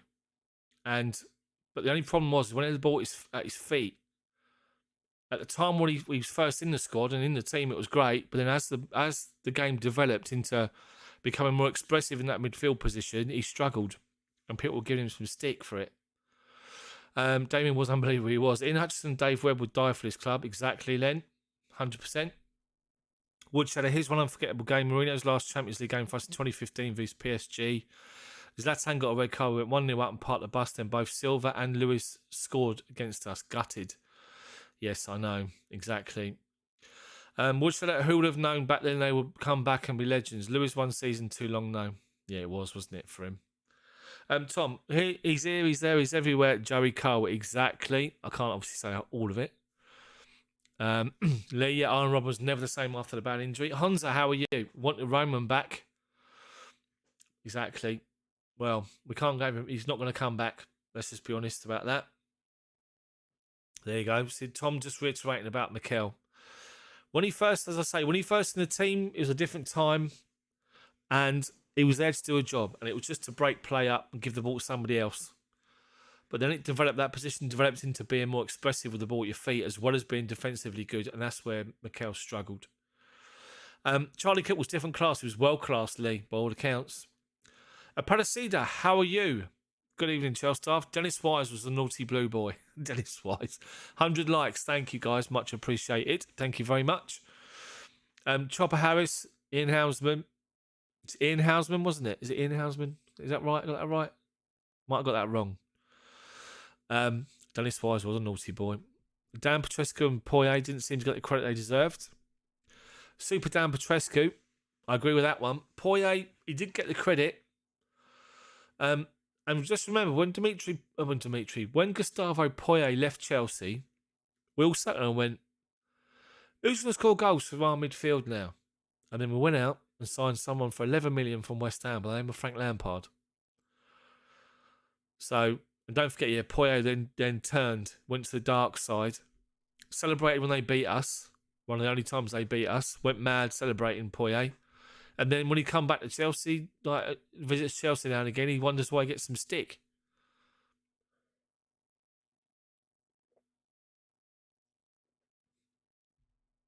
Yes, the one-hit wonder, Mario Stanic. Debut goal, he picks it up on the right-hand side, and he just volleys it, knees it, just volleys it up into the corner, the top corner. Mario Stanic. Always worked hard. Alonso, who remembers Bjarne Goldbeck? I do. Anu, who's the other one? Alonso. Wallen, could you imagine what would happen if Chopper Harris played against... Oh, somebody had to mention Grealish, didn't they? Someone had to mention Jack Grealish, old airband, just to wind me up. Honestly, Jack Grealish, what a joke of a player he is. Absolute joke of a player. Gigi Kazaragi, there you go, I know what you meant. Every time I think about Kazaragi, I think of Phil Babb whacking his nuts on the post when he tried to stop him from scoring. He ended up doing damage, didn't he? But Jack Grealish, I just want to say this, right? My opinion on Jack Grealish, hate him, but when Eden Hazard was in the Premier League and he was up there as being the most foul player in the Premier League, he genuinely was trying to beat people and got taken out. Every single one of his free kicks was given, and rightly so, because they took him out. Whereas Jack Grealish, he watches people come after him, stops in front of him, so they bump into him and he falls over. He's just a joke, Jack Grealish. He's a shocking player. Honestly, how he gets 100 million for that? Deary me. Richard Thomas Crespo, yeah. Matic, hat-trick, 03, how you doing? Yeah. Nemanja Matic was great for us. Brilliant for us. And he was a great foil for Nagano Conte at the time when the two of them played together. Mikel Forsell, super sub, exactly, Sean. Exactly, and he was. Anthony Wallace, I've been a Chelsea fan since I was 10, now 65 years old. Seen some good players come and go. My two favourites, Peter Osgood and Keith Seller. Fair play. Ozzy, absolute legend. Carlo, I'm surprised no one's mentioned Essien. High energy player, broke down the attacking midfield. Essien was just different gravy as well, wasn't he? Michael Essien, my word. But yeah, exactly. So it's just what we're saying. We're talking about all sorts. Keith Weller, not Seller. I knew what you meant. Anthony Wallace, Tom, we don't talk about him much now, but not long ago. Florian Malouda was a brilliant signing. He was underrated. Malouda played a huge role in Chelsea's successful seasons. I've got to say that, Malouda. Good player. Flattered to deceive though, didn't he? Mario Melchot was good. Says Blues. Makaleli, obviously hat-trick. No one's mentioned Butch. Mr. Wilkins, says Lee. Ray Wilkins. Youngest Chelsea captain ever. Absolute different class player. Brilliant man, Ray Wilkins. I met him once where I used to live and where I used to work near the airport. And I was near the Sky Studios. And I happened to be in the pub waiting for the Chelsea game to start because I was working and I've just finished and, I got in there. And he was going to Sky to do the coverage. I think we were playing in Russia or something like that. And he swung past the pub. He popped things and he needed to go to the toilet. And he bought himself a Coke at the time, believe it or not. Bought himself a Coke and he come in and he stood there and I said to him, Butch Wilkins. And he said, yes, my man. And I gave him, I said to him, absolute legend and all this sort of thing. And the bloke sitting next to me was a Liverpool fan. He said something to him and then Ray Wilkins said to him, and who do you support? And the bloke said, oh, Liverpool. And he said, oh, never mind. And the bloke just shut up, just looked at him and just like, I don't know what to say. And then he drank his Coke and walked out. Brilliant man, Mr. Wilkins. Legend of our football club. Bolo Zenden. He was another one that flattered to see though, didn't he? He wasn't all that Zenden. He had his moments. The smashing goal against Man United on the edge of the box, wasn't it? Rifled into the top corner. Valerio, no problem. Lee got very drunk with Butch one night. A lot of people did.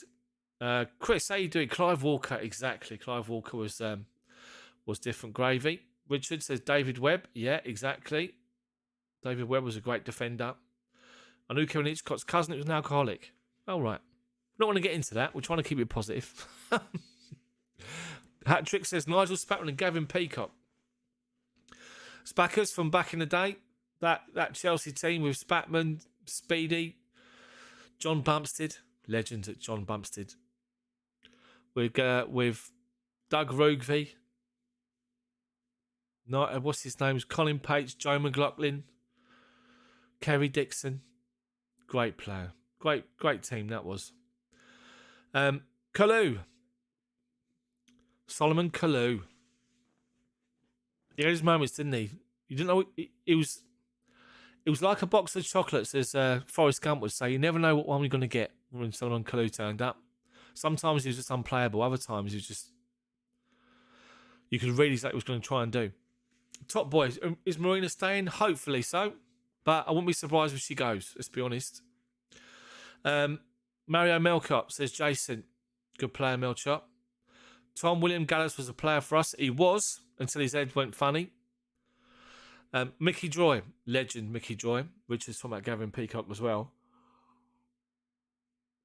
Gallas was a great player for us. And then he literally just got himself in a bit of a pickle. Went to the Arsenal, and then I just remember him sitting down when I had a penalty or something happened, and he sat the other end of the pitch with his back to the game. That's when you thought, done all right after that one. Big bad Mickey Joy, exactly. Mark Steen. Mark Steen was a great striker for us, wasn't he? He joined the club and he scored, 20 or 25 goals in the season? Remember him taking the penalty and he rifled it right into the stanchion. It bounced straight out, and everyone was like, "Does that go in or hit the post or what?" It was just like a rocket, Mark Steen. Tom was gutted when we swapped Gallas for Ashley Cole, but then look what happened. Frank LeBeuf, says Daz. How you doing, Daz? LeBeuf, different class, wasn't he? He was the one that triggered that centre backs they don't have to only just defend, they can actually pass the football. I know there's been other centre backs before that could pass the football, but he was just different class, Frank LeBeuf. Stevie Clark, great player for us, great servant for Chelsea. I mentioned Marvin Hinton. No, not at the moment. Not at the moment, Anthony, no. Rocky Rocastle says Lee.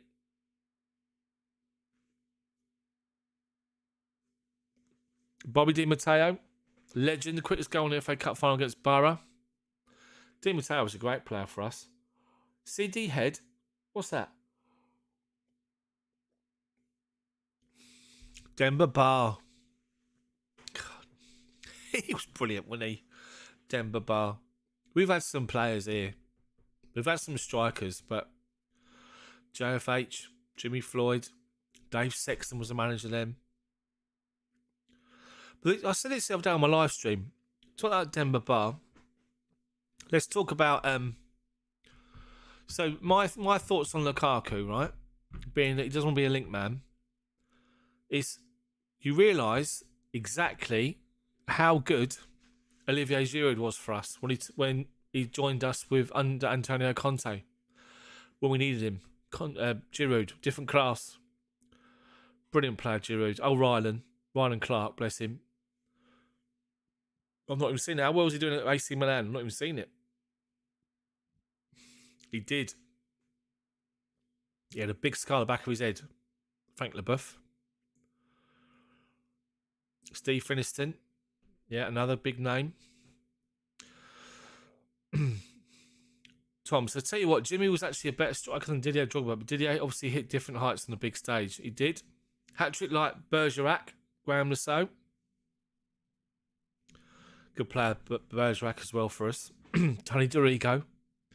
Graham Lasso. Oh, you mean Lis Sulk? Hat-trick. Sorry, you mean Anelka. And what a player he was for us. And if anything, he looked like he found home, didn't he? He left the Arsenal and sort of lost his way. He went to Madrid and couldn't really get himself settled. And then he came to Chelsea, settled right into our club, and was brilliant. Old Nicolas Anelka. Great goals. Great foil for Drogba as well. Don't forget Andrei Shevchenko. The buff looked like Robocop without his mask on. It's a bit harsh, isn't it? No player's ever turned my head around as much as Giroud. Eternal respect. Exactly. We've done some good things with ex-Gooners, says Lee. We have. Ashley Cole, Giroud, Cesc Fabregas. Agree Leboeuf, and one of my favourite defenders was Desailly. Could say Terry had some legends to learn from. And he did. And he always spoke about the fact that he actually had some guidance and he had some advice and he was getting some being coached by Leboeuf and by Desailly. Yuri Yavasik, Tom's talking about. Mark Steen, Good Johnson, bad spelling, not a worry. Not a worry, I know what you mean. But think of some of these other players. Think of some of the other players that played for our football club. Juan Sebastian Veron. He didn't do much, did he? Juan Sebastian. Went to Man United, disappointed at Man United. We signed him, done the same thing. Exactly.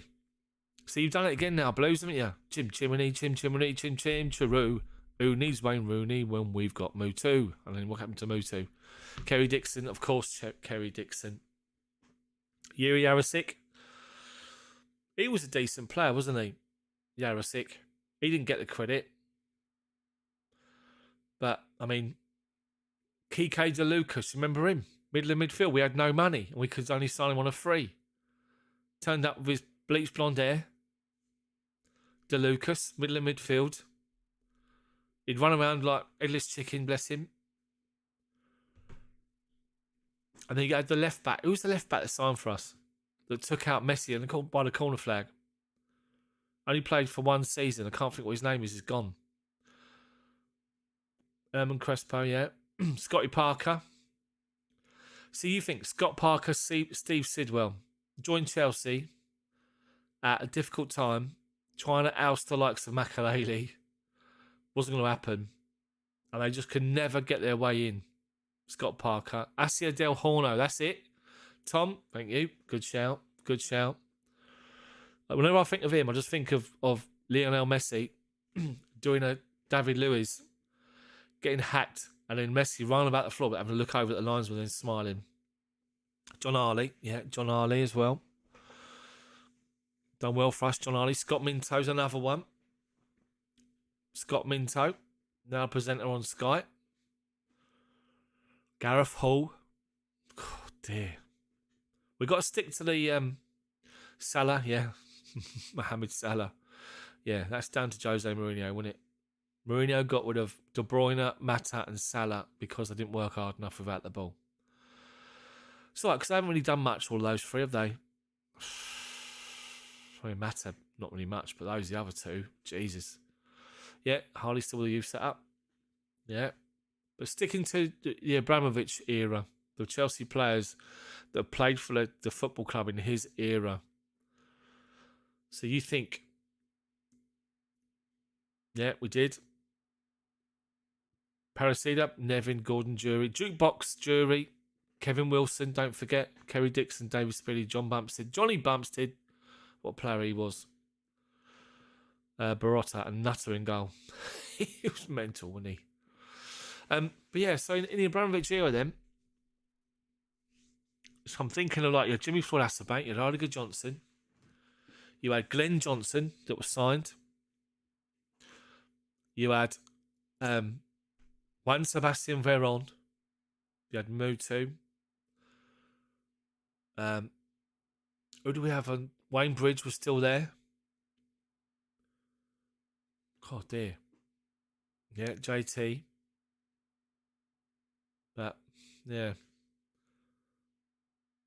I know, Blues. Don't listen to Craig Burley. He's an idiot, honestly. He's obviously got some beef with Chelsea for whatever reason, but he just sticks a knife in Craig Burley the whole time about Chelsea. Just ignore him. Andy Townsend. Oh, Trumpet. When we used to run. Lenny Pidgley, hilarious on Twitter nowadays, sometimes going off about how much of a prick Gallas was to him as a young goalkeeper. Oh dear. Jose Bosingua. Now this guy, he's underrated, Bosingua. I've got to say that a hat-trick. That's a great shout. Now, think of Bosingua in the Champions League semi-final at Barcelona. Cahill goes off injured. Terry gets sent off. Our centre-back pairing was Ivanovic and Jose Bosingua, from what I can remember. And Ramirez was playing right-back. And it was because of that move with Ramirez going to right-back that he played that ball up to Lampard, made a run off him, and Lampard played him in to get that equaliser. But Jose Bosingua did a great job on that game. Him and Ivanovic together as our back two. Different class Bosingua. Signed from Porto.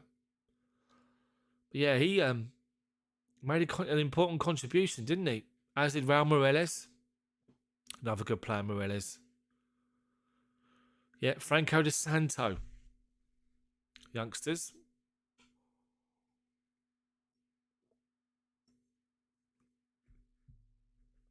Franco De Santo.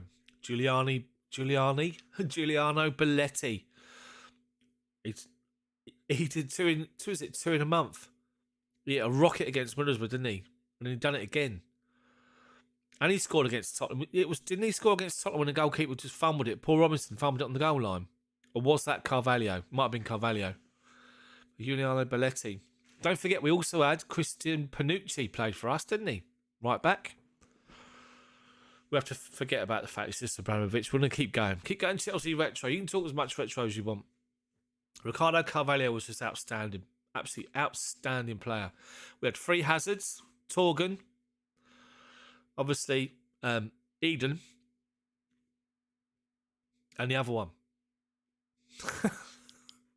The other one's underrated. But yeah, so, I mean, think of some of these other players, these old retro or just Chelsea players that played for us. We've spoken about it before. Up front, Samuel Eto'o's played for us. George Weah played for Chelsea. Killian, that's it. Woodshed, thank you, mate. Of course, Michael Ballack. Whenever I think about Michael Ballack, I think about the argument at England that Steven Gerrard and Lampard could not play together because they were similar players. You looked at Ballack, you looked at Lampard, and you're thinking, how on earth does that work? How on earth could these two can play together for Chelsea? You know, it's ridiculous what they used to say. Carvalho did take him to the next level. He did. Anthony, we've mentioned Gallas. Underrated weapons we ever had was a nuclear weapon of a right foot in Alex, the Brazilian defender, the rocket of a free kick. He scored some classic free kicks, didn't he? Liverpool, Arsenal. Thing is, you imagine, can you stand on that wall there? He's about to take this and whack it. You'll be sitting there going, sod that. Baba Rahman. Oscar, what a player he was. Unfortunately, his head got turned for the money over in China. But Oscar, remember we had Oscar, Mata and Hazard. Alexandra Pato. Another one. Pato. Scored his penalty against Aston Villa, didn't he? Was that it? That might have been it. Yeah, Oscar Ramirez, David Luiz, and Alex, the Brazil boys. Salsa boys. Robert Hoof, great defender. Ivanovic. Oscar. Of course, Oscar. Oscar's not a forgotten talent. Of course he isn't. He was outstanding for us. Jeremy. Great player. Great volley he scored from a corner. Robert Hoof. He did well for us, Robert Hoof. Then he went and did well for Leicester, didn't he? When they won the season. Yeah, Obi Mikel. He was decent. He was good, as I said earlier, he was good at the time when he needed him. But as that position evolved, he struggled with the ball at his feet, and that's why he got so much stick. George Weah, exactly, played for Chelsea. Samuel Eto'o played for Chelsea. Hernan Crespo's played for Chelsea. Andrei Shevchenko's played for Chelsea. Didier Drogba. Idiger Johnson. Romelu Lukaku twice. Nicholas Anelka. Jimmy Floyd Hasselbank. Adrian Mutu. Alexandra Pato. Or Alex Pato, we should say. Other strikers have played for Chelsea. Gianfranco.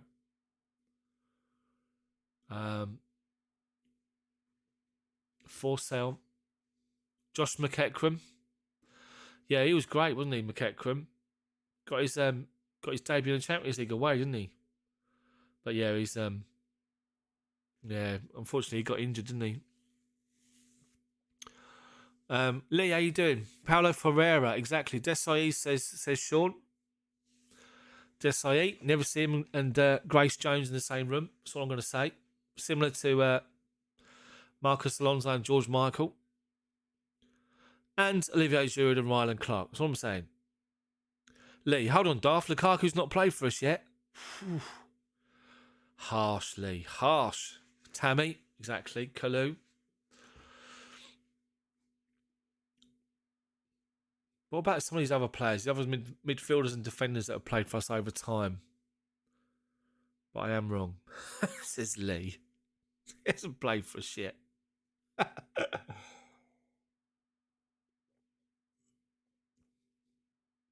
Gal Kakuta, another one. There's a rumour that Mourinho's in for what's-his-face, who's still at the football club, who's been struggling of late. The youngster that had a lot of injuries and went out on loan to Betis and come back. And his name's gone from my memory again. Yeah, Malouda. A lot of people mentioned Malouda already. Good player, Malouda. What about what's-his-face that played in the middle of midfield? Portuguese that played middle of midfield in that title-winning season. Thiago. Great player he was for us that season. That belter he scored at Old Trafford when he rifled it in from 30 yards. Where Jose Mourinho does that. Brilliant goal. Great goal that was. God, what's his name? It's gone now. Hi, Pete. How you doing? Alan Hudson. What's a player? Great player. Charlie Cook. Aussie. Outstanding players.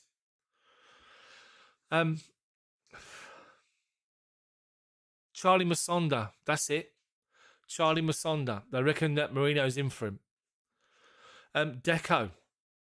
Yeah. I was there when he made his debut.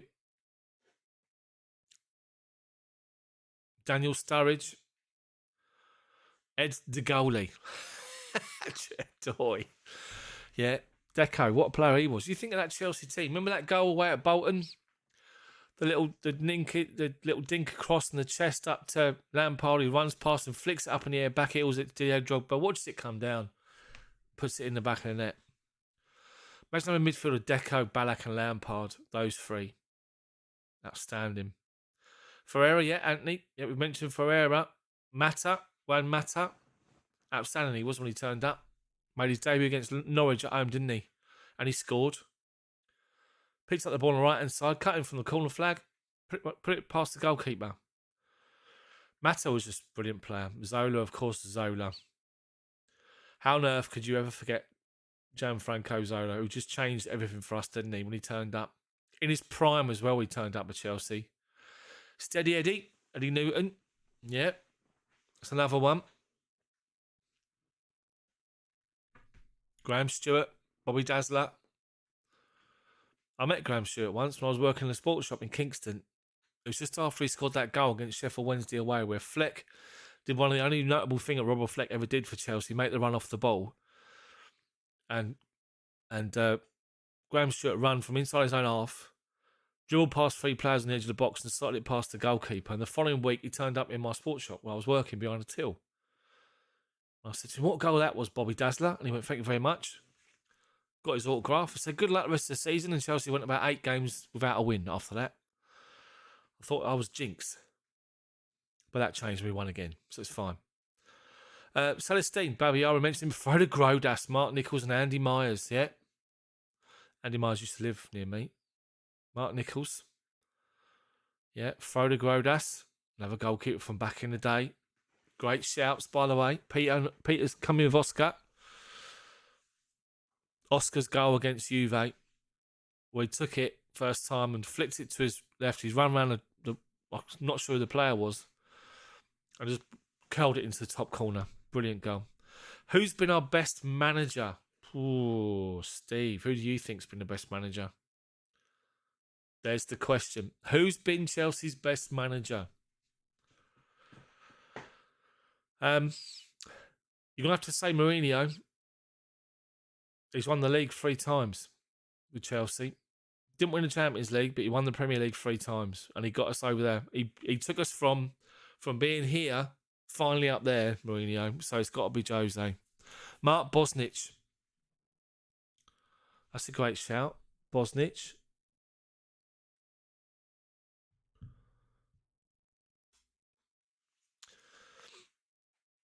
Oh, Bosnich. Glenn Johnson. We mentioned Johnson previously. Yeah, best is Jose, but Thomas Tuchel can do it. If Tuchel wins the Premier League and maintains this run of getting to the last stage in every competition we're after, then I think he's going to be up there, isn't he, Tuchel? And the thing is, Thomas Tuchel, he come with a reputation that he was trouble, didn't he? Ancelotti's double season, you have to remember that. And Conte's season. And Di Matteo for the Champions League. I mean, each of them in their own right have got a shout, but for different reasons. Tuchel took over Chelsea with 6 months and just turned the club around. And that just deserves massive respect. Carlo Ancelotti, the Chelsea double winning team, that season where we won the league, just whacking 6, 5, 6, 7 goals past teams, playing just unbelievable attacking football. It was brilliant football to see with Ancelotti. But let's say Mourinho for what he did for those 3 seasons. And the thing is as well, remember for Jose Mourinho, that I think it was a couple of World Cups ago, where Chelsea went out and done their business in the summer early. He went and said, right, I want Diego Costa, Cesc Fabregas, and I want Felipe Luis. I've got Thingy coming back, Courtois coming back from Atletico Madrid. Those 4 players would bolster my squad. Look what happened. Chelsea went out and got them. Got them all done before the World Cup even started. Not the best results, but Hoddle for bringing us the last 20 years. Glenn Dutt started it all off, didn't he? Glenn Hoddle. Tuchel's record is outrageous in cup competitions for the best team in the world. Exactly. Bernard Lombard. Yeah. Branislav Ivanovic, yeah. You think about these players that we signed, like Ivanovic, Azpilicueta, Gary Cahill.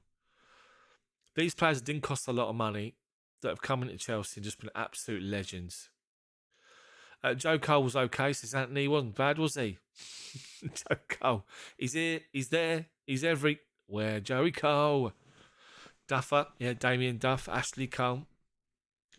Ashley Cole was brilliant for Chelsea, wasn't he? But then you remember, like, when Ashley Cole finished up, the reason Ashley Cole finished at Chelsea is because Cesar Azpilicueta switched over to play left-back in a League Cup game, I think it was, away at the Emirates, and scored and have an absolute blinder at left-back, and he stayed in the team. And that's why Ashley Cole struggled, because Cesar Azpilicueta made it his own. Petr Cech, yeah, exactly. Ranieri. He was a good manager for us, Ranieri, but at the big times, at the big moments, he blew it. Champions League against Monaco, at home and away, blew it. When what's his face, that Spanish striker up front just destroyed us.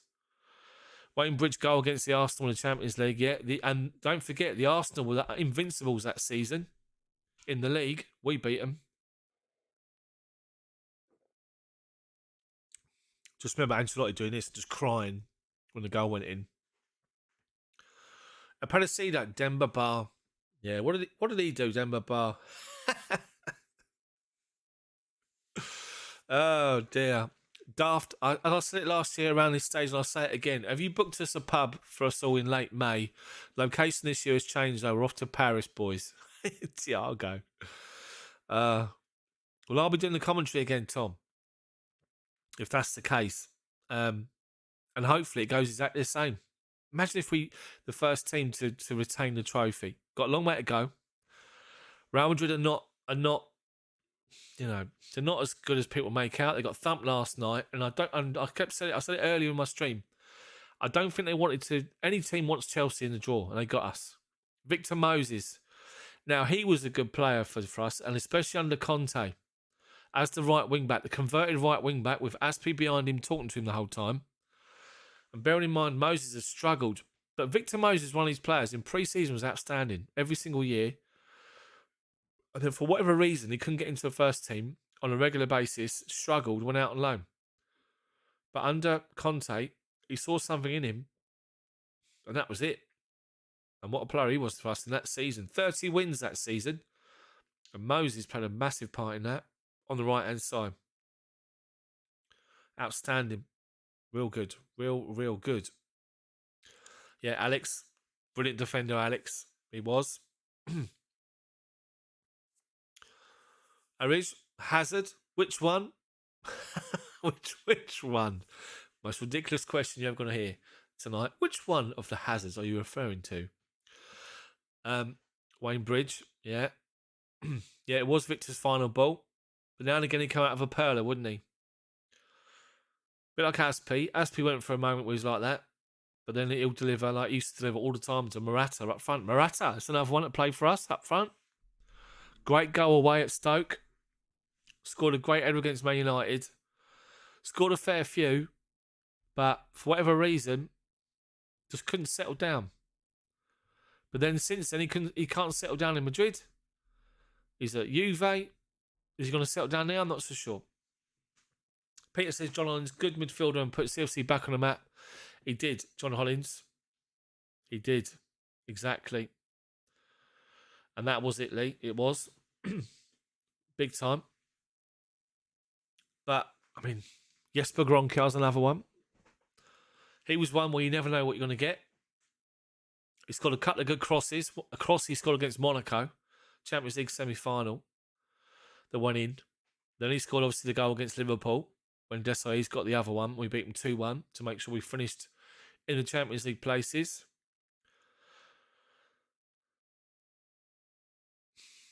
Gabriele Ambrosetti. Ambrosetti, remember him, the winger? He played for us as well. Flatter to deceive. Brian Laudrup. There's another name for you.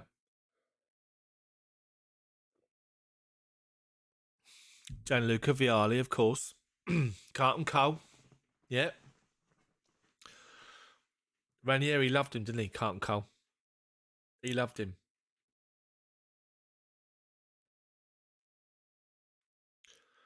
But yeah, Gabriele Ambrosetti. Remember that? Did he score when we beat Galatasaray away? Was it 5 or 6, wasn't it? I know, what's his face did?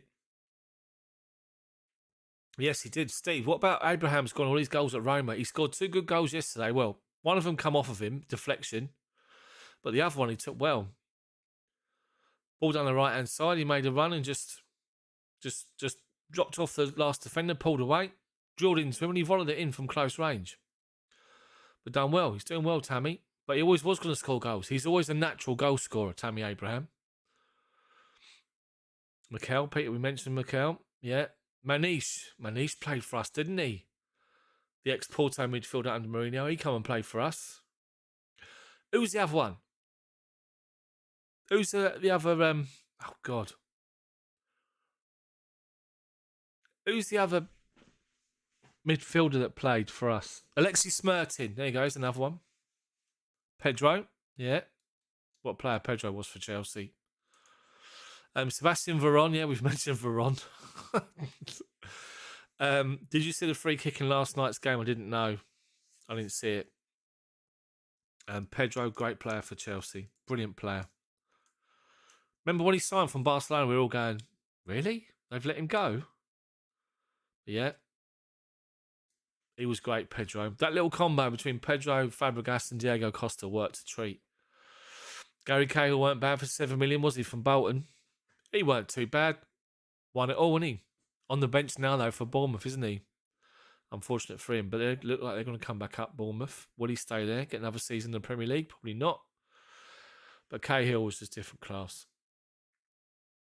I never thought you were going to see anyone that could get close-ish to JT in the way that he carried himself, the way that he just lives to defend and keep clean sheets.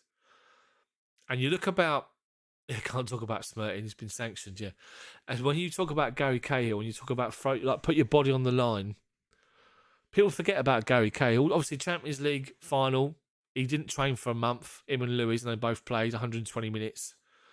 And then think of the situation with the Europa League final, the very first one against Benfica, and a late clearance off the goal line from Gary Cahill. People forget that. Carlo, top chat, I'm out. It's bedtime in Cape Town. Chelsea till I die. Exactly. Great to see you, mate. Thank you for being in. Appendicida, Sean Wright Phillips, SWP. He was a good player. Great cross for Crest by that time. Willian. I know, we haven't even mentioned Willian, have we? When Chelsea had a poor season, a real bad season, he was the only one. He was the only one that played well, come out of that season with his head held high, Willian. Carlo, we mentioned Carlo already, hat-trick. You seen what Laudrup did with Swansea? That was Michael Laudrup. Brian Laudrup played for Chelsea. Me too. What a cheap beast he was. Yeah, it was good centre forward. He was. I have to say. We always had centre forwards that played against us that would always score against us. He was Rolls Royce defender. I'd say who's Rolls Royce? Blues. Ruben Loftus-Cheek. When he's in full flow. What an absolute Rolls Royce he is on that football pitch. Just glides across that pitch. Just goes beyond people. Just brilliant player. Absolutely brilliant Loftus-Cheek. I'm so pleased that he's managed to find a position in the Chelsea team under Tuchel. SWP's boys on a good start to his career at Stoke. Oh, fair play. But yeah, Loftus-Cheek's it's just different class. And I think Loftus-Cheek is the reason why Jorginho is going to struggle next season. Because Jorginho, as I say, he's not dynamic enough, and he's not expressive enough, and he's not as mobile as Kovacic, Conte, and Loftus-Cheek, and I think that's where he falls down. Any news on Chelsea? No, nothing at all. No. Everything's marvellous in the world. There's nothing to talk about. Oh, dearie me. Make sure, people, if you've enjoyed this chat and getting involved in the chat, then when it comes to the live match commentaries, all you've got to do to get involved in the chat on the commentaries is to become a channel member. All you've got to do is go to my channel homepage and click that join button. It's only £1 a month. That's all it is. And you become a channel member and you get involved in the chat on live match commentaries. Anybody said Robin yet? Yes, we have. Roman's going to spend money next season to rebuild a full team. Not a full team. We wouldn't need to do a full team, but I think it'll be all right. And I think whoever comes in will invest in Chelsea again. So it's not all doom and gloom. Khalid Boularus. He did. A defender that wore number 9. Boularus. Remember that. How many people went to the club shop and got his name on their back? And the people in the club shop were like, how do you spell it again? Boulah. Boularus. It's brilliant, isn't it? Loftus-Cheek is so composed when he plays well. He is a Rolls Royce. I made myself laugh. He is a Rolls Royce, Loftus-Cheek. I keep saying it. He's just absolutely outstanding. Khalid Boularus. What a shirt. What a shout that is. Boolaroos. And honestly, we've had some players at our football club. We really have.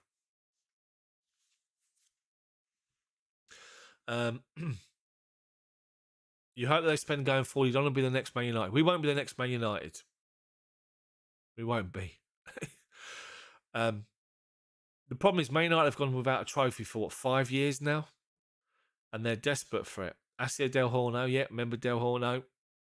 I spoke about him when the fact that whenever you think about him, you think about him getting sent off after the Messi shenanigans in the corner flag in the Champions League final. In the Champions League at Stamford Bridge, where Messi sort of dived and rolled around more times than I don't know, a wrestler. Let's just say that. Messi was just disgraceful then, that game. But yeah, I mean, Man United are desperate for a trophy. There's so much pressure on Man United at the moment. And whoever goes in there needs to spend a lot of money on that squad. So Ronaldo's destabilised the whole lot. Chris Don, Peter Houseman and Ian Hutchinson, exactly.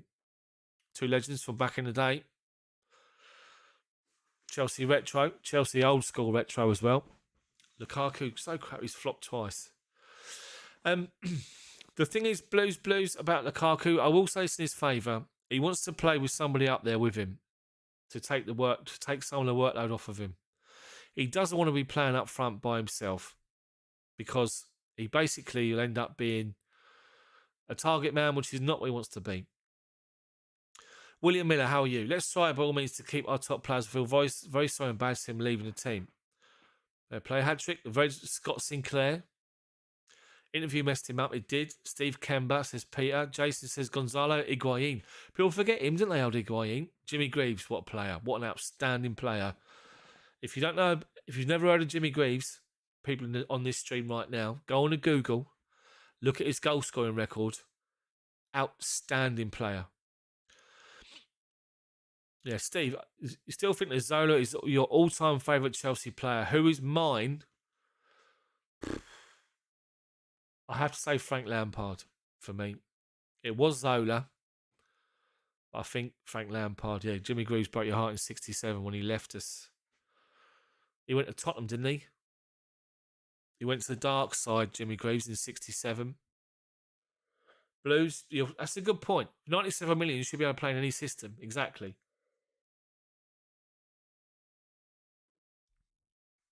So hold on. So I've got the Chelsea Dream Scene photograph on my window, on my wall there, which is the photograph that was on the Mega Store, where you got all the Chelsea legends. There's some names in there. Paul Canaville. No one's mentioned Paul Canaville.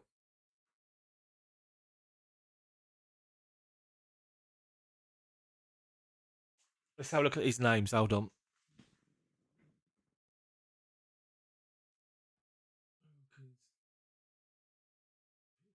Has a Drogba, Lampard, Bobby Tamlin, John Terry, Peter Osgood, Charlie Cook, Roy Bentley, Chopper Harris, Jimmy Greaves,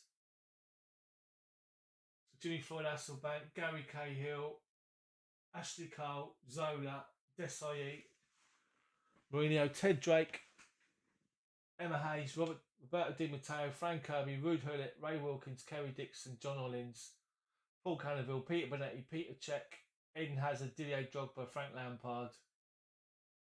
Yeah, Bobby Tamlin, John Terry. Brilliant photograph that is. I'm so pleased I got that one on my wall. Are we talking about the best players we have playing for Chelsea? All positions. That's going to have to be another stream later this week, I think. I'm about 7 minutes away from closing down. I appreciate every single one of you for joining for these 2 hours. It's been immense and I really appreciate it. Appreciate everyone's super chats as well. But Peter, we're going to do that. We'll have I'm going to come back with another stream, and I'm probably going to do the streams. I'm probably going to do. I won't be doing one tomorrow. I've got to work a bit later tomorrow, so I won't do one tomorrow. But I'll be back on Wednesday with a stream, and again on Thursday. Now that's it. So today, Wednesday, Thursday is the streams. I won't be doing tomorrow, and Friday I won't because I'm flying to Florida on early Saturday morning. So So yes, so I'm not going to be around for the Brentford game, unfortunately, on the commentary. I'll try and get something done while I'm out there. Might be a little video after. We have to wait and see. Blue says Zola was most talented, but Lampard was the best. Anthony says Drogba. Lee, my stream's going to start 8 till 10. 8 p.m. till 10 on Wednesday, 8 p.m. till 10 on Thursday. Maybe a little bit longer. Maybe 8 to 11 on Wednesday and 8 to 11 on Thursday. So, yeah, so it won't be about tomorrow. Didier Lampard is your favourite, says hat-trick. Fair play. Just JFH. So, yeah, we can do that. We can sit there, we can talk about that. We can talk about the strongest Chelsea 11. Maybe from, strongest Chelsea 11 of all time. And we'll put it up in the chat. And everyone will have everyone will have 5 minutes to put up their reasons for each position. And the ones that have got the most mentions we put into the team. And we'll go from there. Interesting. That could be over time as well. It could be over any time. Peter SCN, exactly. Michael SCM. Outstanding player. SCM. Absolute unit. I remember when that goal he scored against Arsenal, when he just rifled it in from about 30 yards. As soon as he hit it, just echoed in the stadium. His shot when he struck the ball, it just echoed. I just remember it, thinking, and it just flew in. Absolute wicked goal. Kalou, exactly. Yeah, we've mentioned Solomon Kalou. Or Salomon Kalou, I should say. But yeah, thank you so much, everyone, for joining the stream. Couple of hours on a Monday night. Not too bad. Appreciate the super chats as well, Phantom. And Steve as well. I really do appreciate that.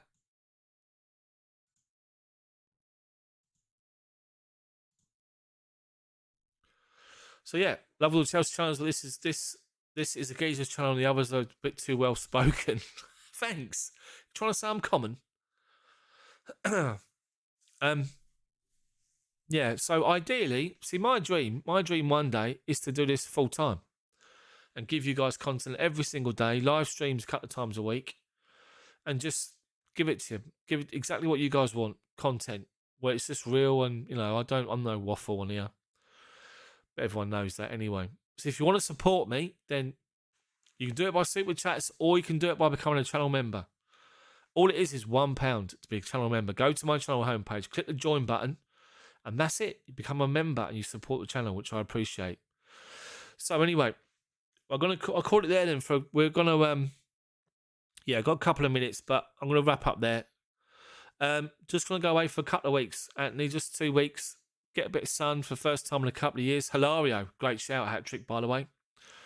So yes, guys. So I'm gonna see you next time. So I'm gonna see you on Wednesday. Back on Wednesday. I'll try and get a video done tomorrow. If I can't, it'll be Wednesday. I'll be back with a live stream on Wednesday night from 8 p.m. and we'll talk about best Chelsea team. We might give it a while and we get into it in the second part of the video. So first hour or so, we have a bit of chat about Chelsea, what's happening, any news that's happening at the moment.